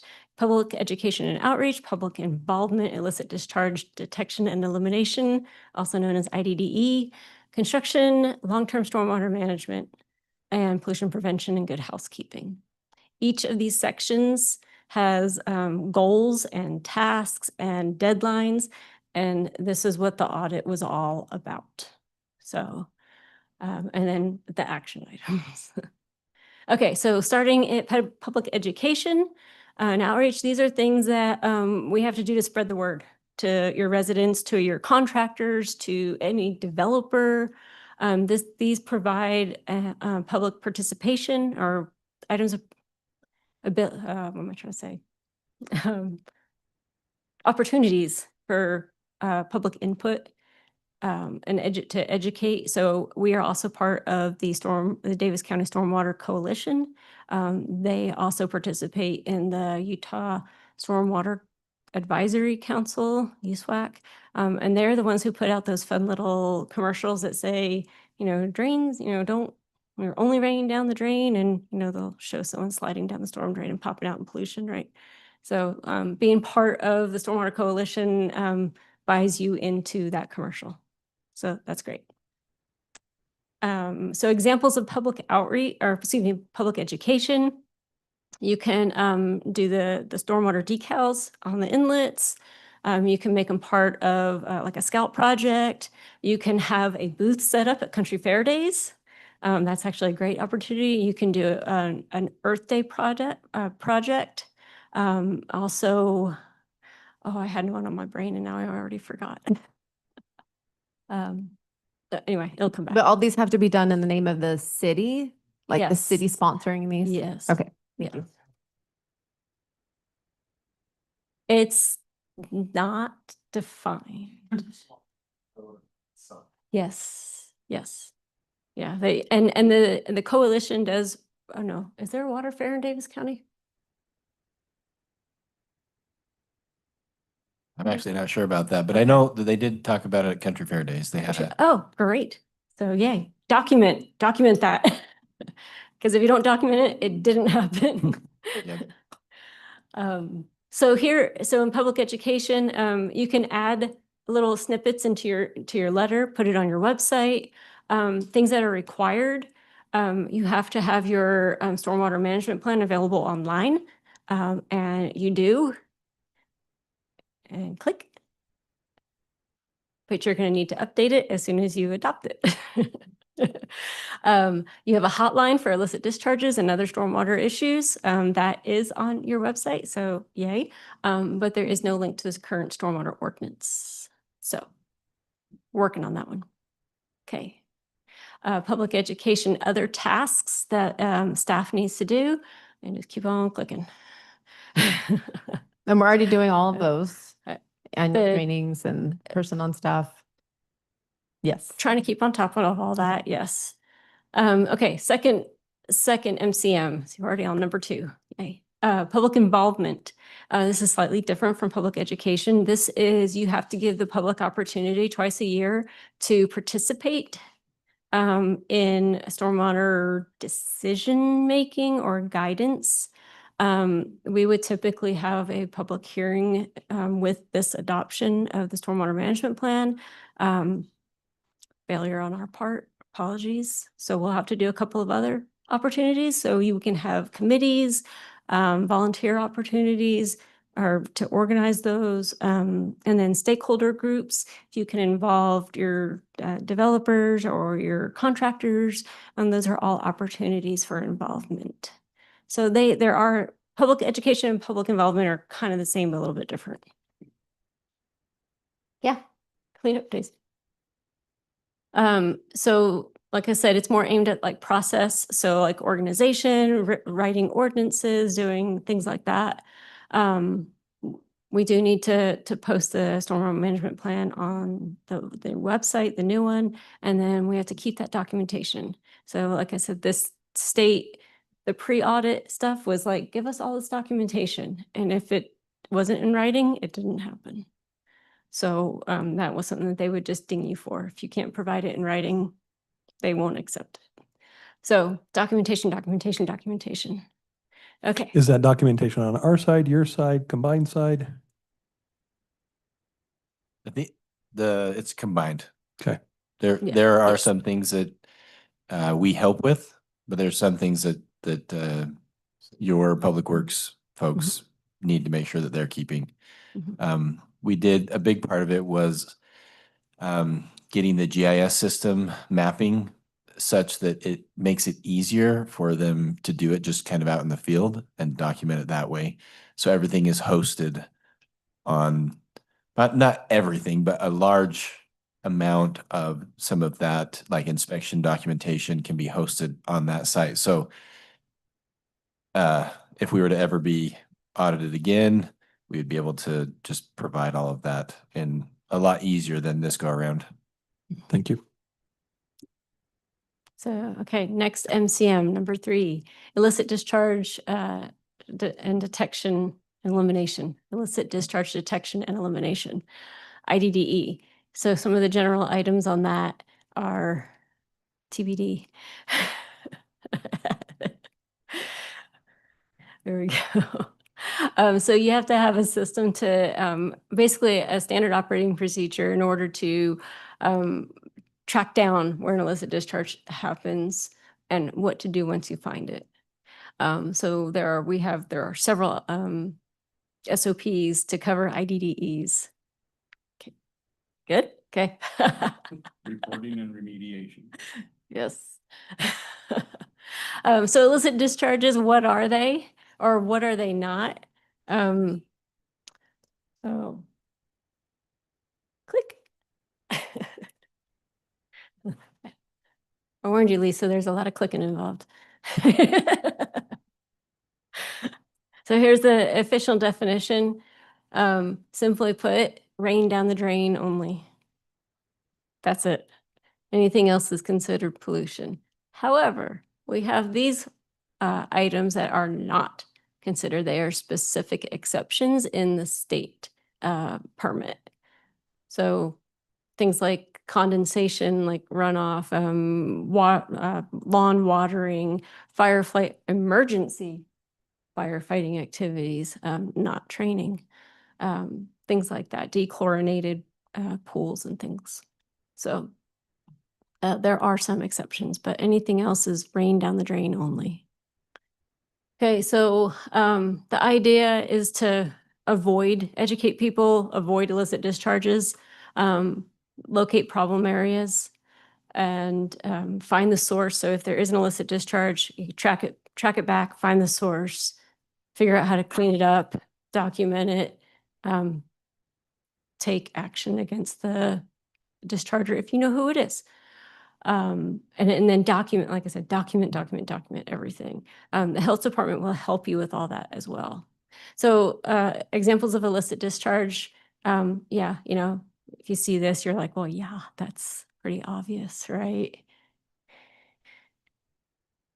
Okay, but what about things like, where your oil is leaking from your car or someone's putting they're pumping their pool down for the winter. Go back to the other one real quick, please. So I want to show you. So you have an illicit connection or an illegal connection into a storm drain. You can have, so non-residential vehicle water. So if your car wash, your commercial car wash over here is running off water, that is an illicit discharge. They have to keep that 100% contained. Up in the upper right-hand corner, I know it's not a great picture, but that is actually a sewer connection into a land drain system. It was accidental. And it's been there for probably 10 to 15 years. But when the house got built, the contractor found the first pipe and tied into it. It happens, but that was considered an illicit discharge. The city remedied it, took care of it. So things like that happen, not always intentional. It wasn't in your city. It was in another city that I personally know of. Let's just say, okay. I took the picture off the sewer camera. Okay. So other things, if you ever drive by someone getting their driveway repoured or fence put in, those guys just have a little mixer on the side and they just dump it into the curb. You know, don't allow them to do that. That's where public education comes in. If someone comes to get a curb cut permit, you hand them a brochure that says you need to clean out your concrete in a proper way. Things like that. Right. Yeah. I mean, it's great. I mean, yeah. The more education you get out there, the better, because yeah, just redundancy. Leaking dumpsters, those are illicit discharges. Grass clippings thrown into streams or or canals, or I've seen people dump them into detention ponds. Like, oh, it's just there's nothing over the back fence. I'll just dump my grass clippings. Seen it. Contaminated water. Some people are just like, they have a hole in their backyard. They're just, throw a little trash pump down there and pump it into the storm drain. No, can't do that. Grass clippings they blow them into the street because it makes their sidewalk look nicer. Turn around the blower, blow it back into your yard. Things like that. So these are all not so obvious, but now obvious illicit discharges. No Christmas vacation. Got it. Okay, and I won't tell you that in another city's audit that actually came out. So yeah, it's disgusting to think about. So, okay. So you are your city's eyes and ears. All your citizens are your city's eyes and ears. If you see something, say something. Someone has to report it or else it'll never get taken care of. So just a heads up. Okay, construction. Now we're on number 4. So this one is can be challenging because the state has passed some interesting rules telling cities how they can and can't inspect construction sites. It makes it really difficult to track things. But regardless, the city, for any construction sites in the city over an acre or in a sensitive lands, they have to come get a permit from the city. Let's see, public and private projects also. So if the city's got a project going on, they have to get a permit themselves. Okay, yeah, keep going. So these are just some of the tasks that are involved in this MCM. We have to revise and enforce our ordinances, require full SWIPs for any disturbances that are over an acre or part of a common plan of development or in a sensitive area. Inspections, the city has to do monthly inspections and enforce their ordinances. That's in the whole inspecting the construction sites monthly is where the legislature got involved, and it's a little different now, but anyway, it's fun stuff. So more things that are involved in the construction sites, we have to develop SOPs, track all enforcement actions, develop a checklist for the SWIP reviews, et cetera, et cetera, et cetera, et cetera. I mean, it's extensive, that's a good word. There's just a ton of things. And this is just 1 MCM. So construction sites, you've probably gone past construction sites during a rainstorm and just seen the water just flowing right off because they didn't install their silt fencing correctly, or it broke, or they just don't have any at all. It happens. They are required to post a sign up on their on the property, yeah, where there's a SWIP. But anyway, so this is why we do it. The state, or no, sorry, the stormwater inspectors have to do annual training. They have to be a registered stormwater inspector. Anyone dealing with construction or building permits should receive annual training. So welcome, everybody. Oh, I need a sign-in sheet for everybody that's here, all staff, please. If you don't mind, yes, documentation. Yes, yes. So for all staff that's here, this is considered their annual training. And then we'll do the same training with Public Works, and then more extensive though, more in detail. Okay, so number 5, long-term stormwater management. This falls a lot on Brandon. So this is where we're looking to address post-construction stormwater runoff. So basically detention ponds, stormwater quality measures that are going in as part of a development, things like that. And looking at the design and the capacity of the structures, but not during construction, the things that are going to remain in place. So long-term. Okay. So low impact development, if you guys have heard this presentation, you know this maybe word. So this is the way that we are trying to minimize and clean up the water that's going into our storm drains. It's low impact development. We're trying to minimize impervious surfaces, things like that. Okay. So here are all the tasks under the long-term stormwater management. There's non-structural and structural. So we have ordinances that you can pass.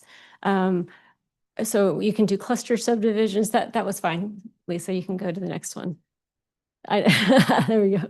So a way to minimize impervious surface and protect, say, water quality features, which are like natural drainages, natural woodlands, is to do cluster developments. This is just one example, right? Instead of having everyone on a half acre of land, you kind of cluster them all, you minimize your road impervious area, and then you keep the natural features that are beneficial to the environment. That's just another thing you can do is minimize your allowable width of a curb cut for a driveway. You drive around, you see people and their driveway's half the width of their yard, and all that water that's coming off is just going straight into the gutter and going down. There's no soil that's taking that up and replenishing your aquifers. So as part of the long-term stormwater management MCM, the city has to adopt at least 5 low-impact development practices. So these are all the ones that the state developed some options. Yes, thank you. So the city, click once, they adopted bioretention cells, bioswales, vegetated strips, infiltration basins, and infiltration trenches. There are certain circumstances where you can use these and certain not. So it is possible that that none of these could be applicable to a site, in which case, like probably a more mechanical type measure would be taken. Okay. So these are just some examples. So rain gardens, vegetated strips, and bioswales. If anyone's ever gone to Union Grill, downtown Ogden, you probably don't even notice it, but they have running off of their parking lot. It's a vegetated and rocked swale. That's the bioswale. So that's collecting water from their parking lot and it's infiltration. This is along Grant Avenue in downtown Ogden. I think these are beautiful. They're probably super high maintenance. but they're beautiful. And Ogden has, different staffing. The things you also want to do is like with, before you get water into a detention pond, you want to have some sort of pre-treatment. So these are all things that can be required in the long-term stormwater management MCM. Okay. So this is actually in the Jordan River. So I know you probably think, oh, well, this is like, big city stuff, but think about the Weber River, and as people develop next to it, same thing. You're getting all that trash that goes into it. You might not see it as much like that, but that was an actual, picture from the Jordan River cleanup that they did in 2018. Other items, these are underground infiltration galleries. So you might not see a detention pond like, I can't say whether or not they did it, but the RV dealership, did they do They underground? did, yes. Oh, well, sweet. There you go. So you might not see an actual above ground detention pond on their property, but know that there is one, and these are options. So infiltration trenches, these are ways that you can kind of clean up the water before you get it into the ground. So you have your parking area, then you have a vegetated strip, and then it's an engineered trench to get the water down. So yeah, like I said, yeah, it depends where you are. If you're up on the hill, down the groundwater, yeah. So other tasks under the long-term stormwater management are adopting ordinances that get put into place for long-term stormwater management. I think you've already done most of those. Maintain documentation. So as Brandon is doing his development plan reviews, he's maintaining documentation that he's doing this. The city is doing these SOPs, and in your ordinance, you should have ability to go and make people take care of their long-term stormwater management, the private facilities. So your commercial facilities like the RV dealership with the underground, there is maintenance that has to go on.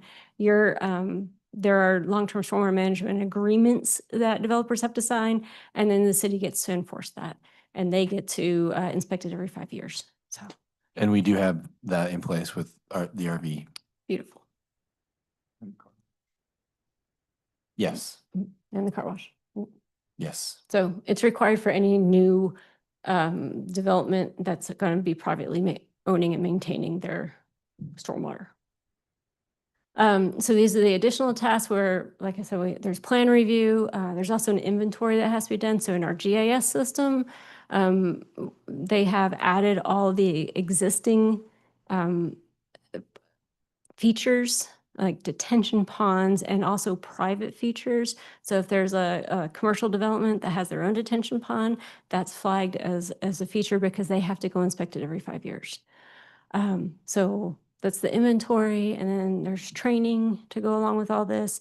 We do training and more like Brandon and I, when we go to our conferences, that's where we receive our training for this kind of stuff.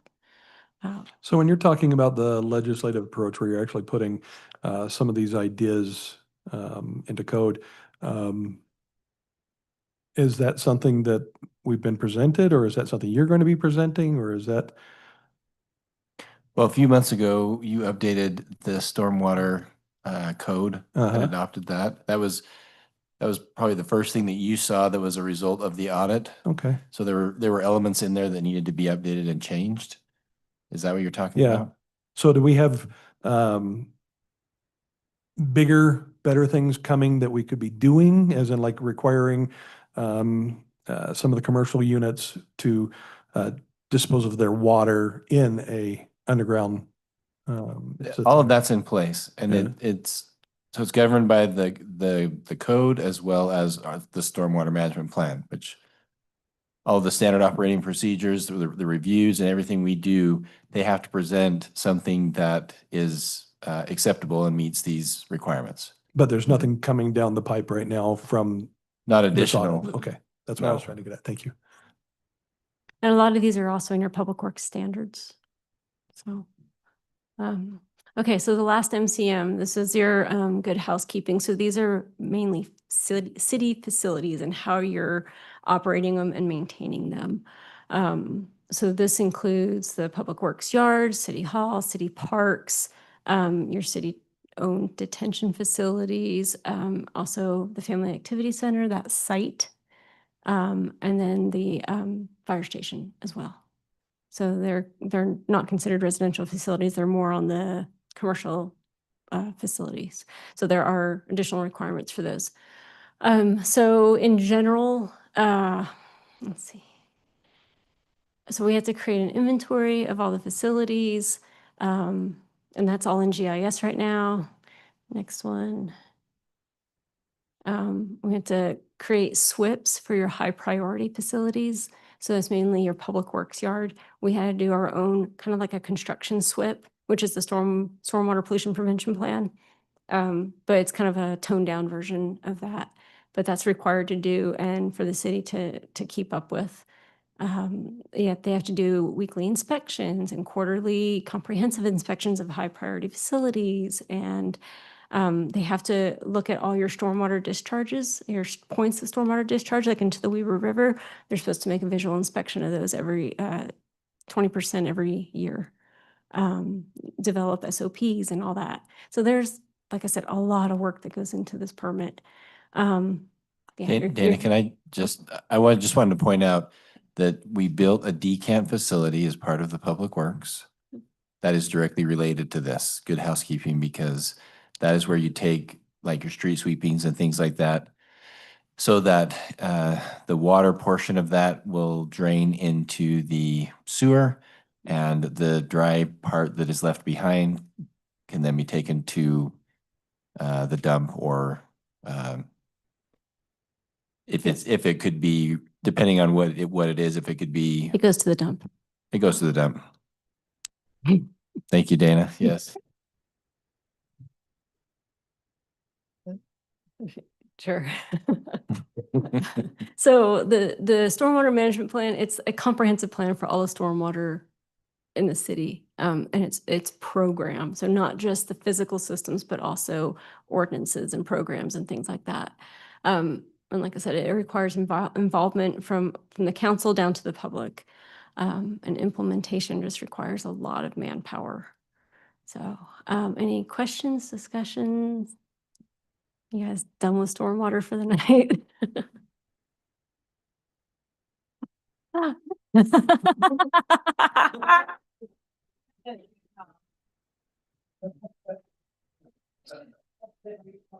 I like that. That is awesome. Show and tell.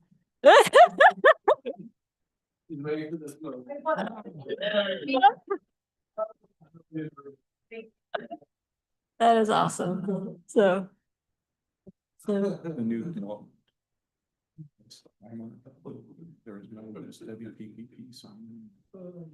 Okay, well, I'll let Corey know. So does anyone have any questions or? More of a commentary. I don't know if this plays into what you can do with the plan. And a little bit of frustration, so apologize. I'm not taking out on you, but the gravel pits have their permit that comes from EPA, and they tell us that they're only hitting 50% of what they can have discharged out of their pits, blown as dust. Yet that dust gets on our city streets, in our storm drains, into our detention basins, and we've got this good housekeeping practice that now putting a little bit more ownership on ourselves. And yet the plan says we need to go back and work with those contributors, yet our hands are tied. Is there something that we can do with the state, and or do we need to go directly to the EPA and have them lower their discharge permits so that we can then require them to minimize how much dust they are putting into the city and the impact it's having on our stormwater program? So I believe the state regulates their permits. They might be federal permits, but just like our construction permits are covered under our permit, they're all start at the federal level, but the state is the one who's administering them for all the state of Utah. I can get you a contact for the industrial permit section. And there's also fugitive dust control. That's someone else that you can probably get in contact with, like the air quality type people. I can get you those contacts. Welcome. Did everybody sign into the role? Yay, thank you. Okay, appreciate it. Thank you very much. Thank you, Dana. I'm sorry I giggled. I'm immature. Okay, then back to resolution 2525, adopting the updated stormwater management plan. Any more discussion on this, or somebody ready to make a motion? Mayor, I make a motion that we adopt the updated stormwater management plan as presented. Joel Dills seconds. Okay, seconded by Joel Dills. All in favor, say aye. Aye. Aye. Roll call on this. Resolution. Councilman Aye. Aye. Aye. Aye. Okay, motion. Next item, fire station remodeling program. So we've been down to the fire station and met with our chief Tolman and gone over some things down there, and we definitely need to do some remodeling. So what we're like to present tonight is the first phase, which would consist of redoing 3 bathrooms, 3 showers, replacing handicap sink with a vanity and a sink, new shower doors, painting. We've had collected bids on that and estimates on that, and so to do the 3, we're asking the council to approve $25,000 to take care of this first phase. And we're ready to start immediately. It needs to be done. Got a real issue with the showers, and so the sooner the better. One clarifying question, and this is, I think it's intuitive in the documentation, but I just want to clarify that these quotes and bids that were received were based upon the procurement code of small purchases. Correct. Thank you. The only one that is a little different is talking with the plumber. We were originally about 2,000. He's suggesting that because of the age of the fire station that we should replace all of the shower valves. And so he's come back at about 3,000.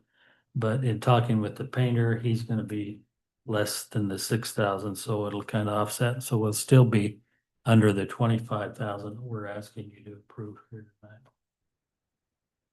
Mayor, I move to approve the phase 1 bathroom reconstruction for $25,000 as submitted. Joel Dills seconds. We got a motion and a second. All in favor, say aye. Aye. Any opposed? Looks like it's unanimous. Thank you. Okay, we'll get started on this. Next item, update on the public work facility. Yeah, it was finished last week, right? I needed That's what to, they said. I need to apologize. I didn't excuse Blair Howerson. He has to be excused tonight, so. With him not being here, Dave and I'll give a stab at bringing everybody up to date. We've been down meeting with them. It's coming along really good. However, they obviously did not meet their deadline of August. I think it was 25th or 26th. They've given us a new one of the end of September. And if they hurry, they might make that one. But it is coming along good, looking really good. We walked around all of the facility the other day, and I was impressed with the workmanship that's gone into this building. And I think when you go down, and if you haven't been down and you see what's being done down there, this is going to be awesome. It really is. Speaking of from one that has been in the construction business for 50 years, it's looking really sharp. I think they're about ready to paint, aren't they, Dave, down there? Paint was this week. Paint was this week. So it's moving along pretty good. Hopefully, they'll make it at the end of September, and we'll be down there. They've suggested that we could possibly, if we wanted to we could start moving into portions of the facility. But we've told them that no, we're not wanting to do that. We want, when you turn it over to us, we want the whole facility complete. So that's what we'll be waiting for, but everything's really looking good. Dave, you got anything to add to that? The only thing I would add is there's a couple of items that have pushed it into September that were kind of, I wouldn't say unexpected on their end, but for example, Rocky Mountain Power, we're waiting on Rocky Mountain Power to, we've got the, oh, I just lost the word, transformer, right? That's ready, that's in place in order to have that installed. But Rocky Mountain Power has decided that they need to replace one of the power poles across the street in order to service the facility. And so now we're on their timeline of when they're going to come replace the pole. And so we're obviously in process for that and scheduling for that, but they gave us a timeline farther out than that August deadline. Of course, there are action items that the VDC's been doing that are pushing into September as well. But some of these were that's why they said we're pretty much ready in some areas for you to come in. We're just waiting on, you know, this outside entity. And that's why we said we want the whole thing to be done. So it's very obvious who's responsible and when. You know, that was in concert with talking with Mark Larson and Brian as well, feeling like that's a better way to go. So Clarification question, there's not gonna be any partial ownership or partial substantial completion of any of the facilities. Once we take ownership, we're gonna take ownership of the whole compound, all the buildings at one time and not stage it.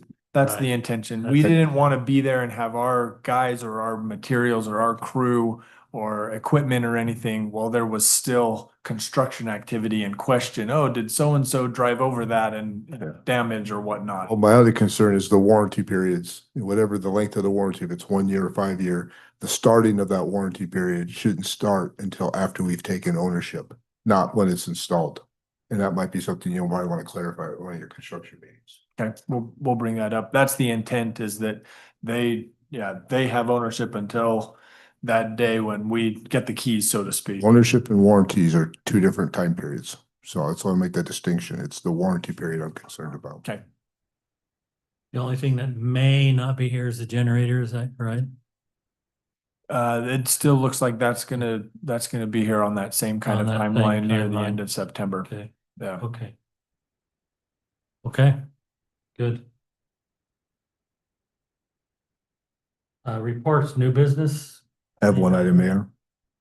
I would like a report, if I would, from staff, if not now, in a future meeting on the audit schedule, since we're in August. I would like to see a schedule put forth and presented to the council that acknowledges we should have a schedule such that the final audit should be presented to this council before December 31st. I don't want us to go into January, February of next year like we did this year. So if we can get a schedule that communicates to the council what the time frame is for the audit, I would appreciate that. Anyone have any new business? Dave, got any new business? I don't. Council reports, anybody have anything they'd like to report on their committees? Sure, I'll start. From the Finance Administration Committee, reserve policy we've been working on, and I'm pleased to report that we have this I won't say finalized, but it's a final draft of a very well-written document. I commend staff on the effort they put into presenting that. It's to the point now with some minor tweaks. It could be scheduled, Mayor, to be brought forward to this council for review and consideration. I'm really excited to see that one brought forward. And we continue to meet with the gravel pits and review their activities or actions. Anything promising coming out of those meetings? It's a lot of lip service, if you want my candid response. But we're very limited to what we as a city can do. I think the only leverage we have right now is to work on our stormwater pollution prevention angle and start working at a federal level, because right now they tell us that they meet the opaqueness at the property line, that they are 50% of what they are legally able to discharge from their pits. And they've done so much for the city, and yet we still criticize them. So I'm a little fed up. I think the city's a little fed up. And I'm tired of the dialogue, and we're not going to get anywhere. The agreement's going to sunset this December. It's a development agreement. There's no more development. There's nothing really to agree upon. So I don't think an agreement is going to make its way forward. I think we're just going to have to be good neighbors and continue to admonish them. And one thing that did come out of our discussion was real-time feedback. I don't believe the people we're talking to are here in the moment. And so I think they're going to establish some sort of environmental monitoring, if it's a human or if it's somebody else other than people running the equipment who are going to be monitoring the pollution, the dust and those type of things offsite, and maybe get a more reactionary response for in the moment when the dust is exceeding and or is excessive, and get on it from their, what do they call it, their conveyors. When they'll start up a conveyor, and those tend to be high dust polluters. Drop points.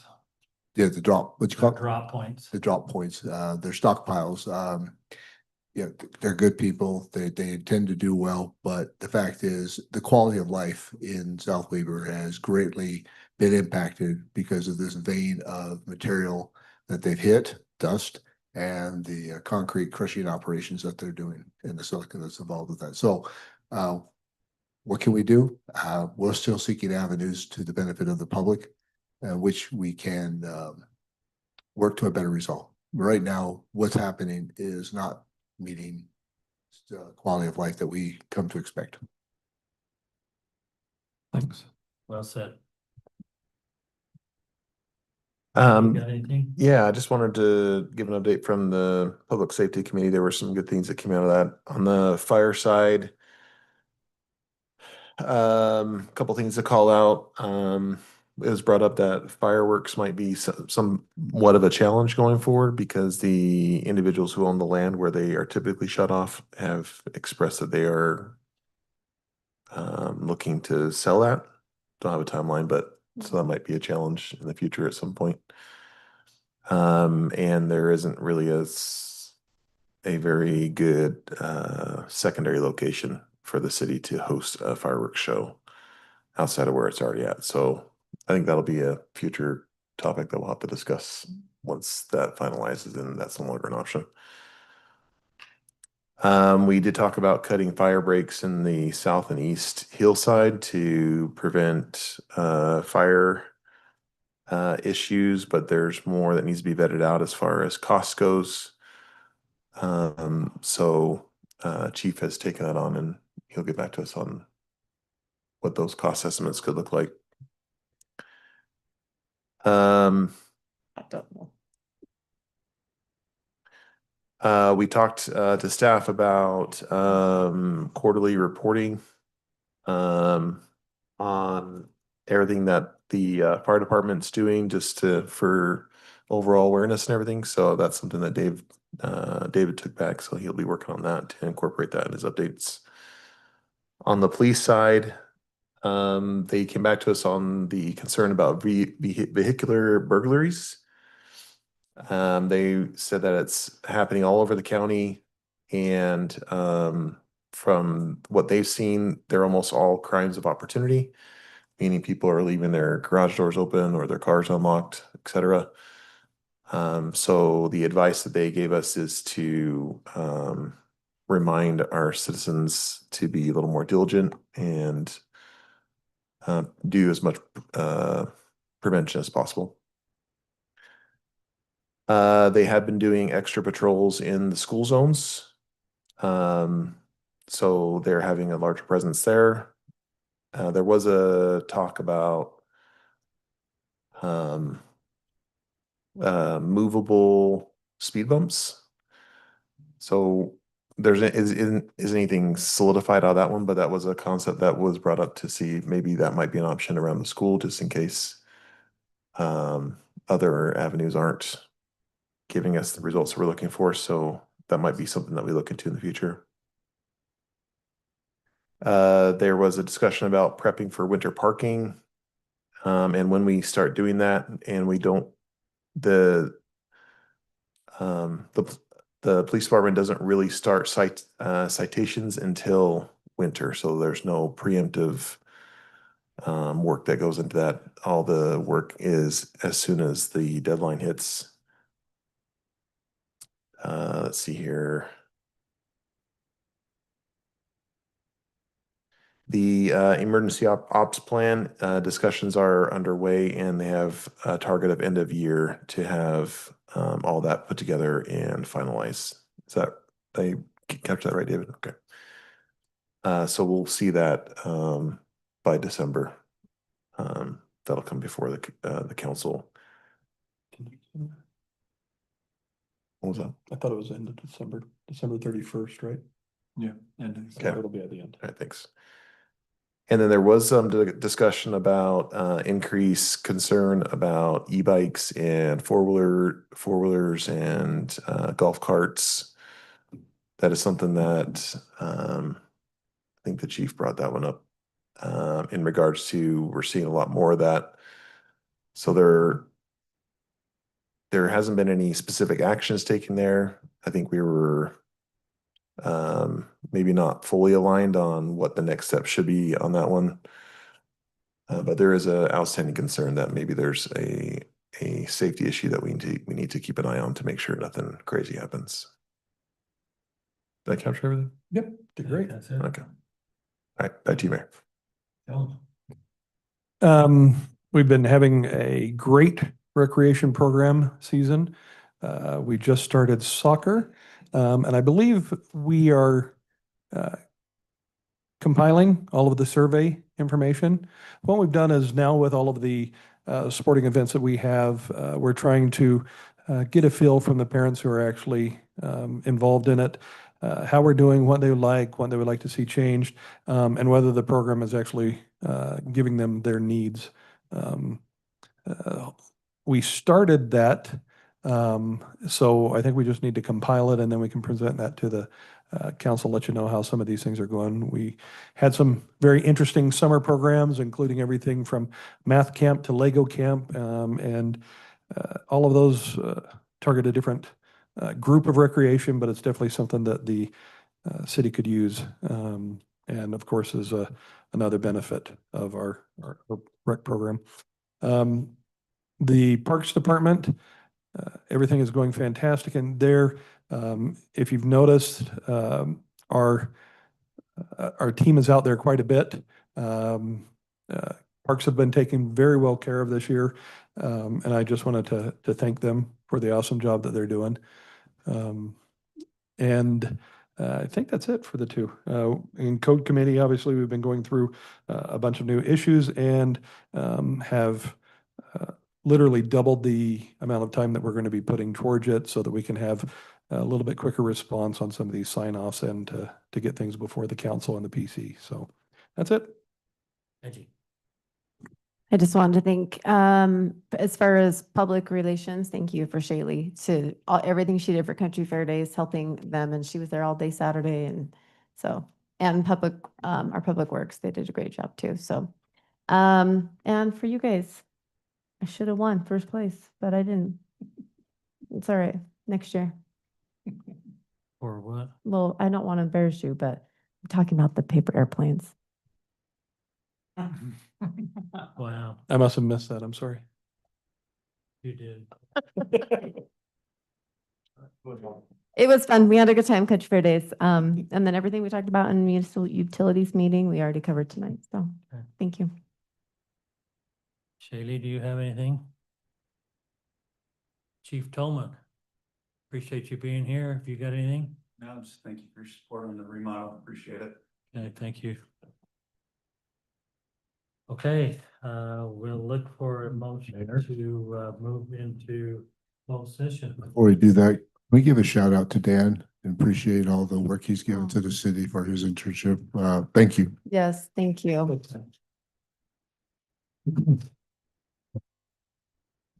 And with that, I'll move to go into closed session.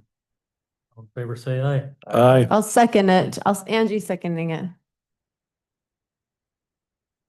Can you say Or why the we're going into sale closed of session? We're going into discuss session property. to discuss sale of real properties. Thank you.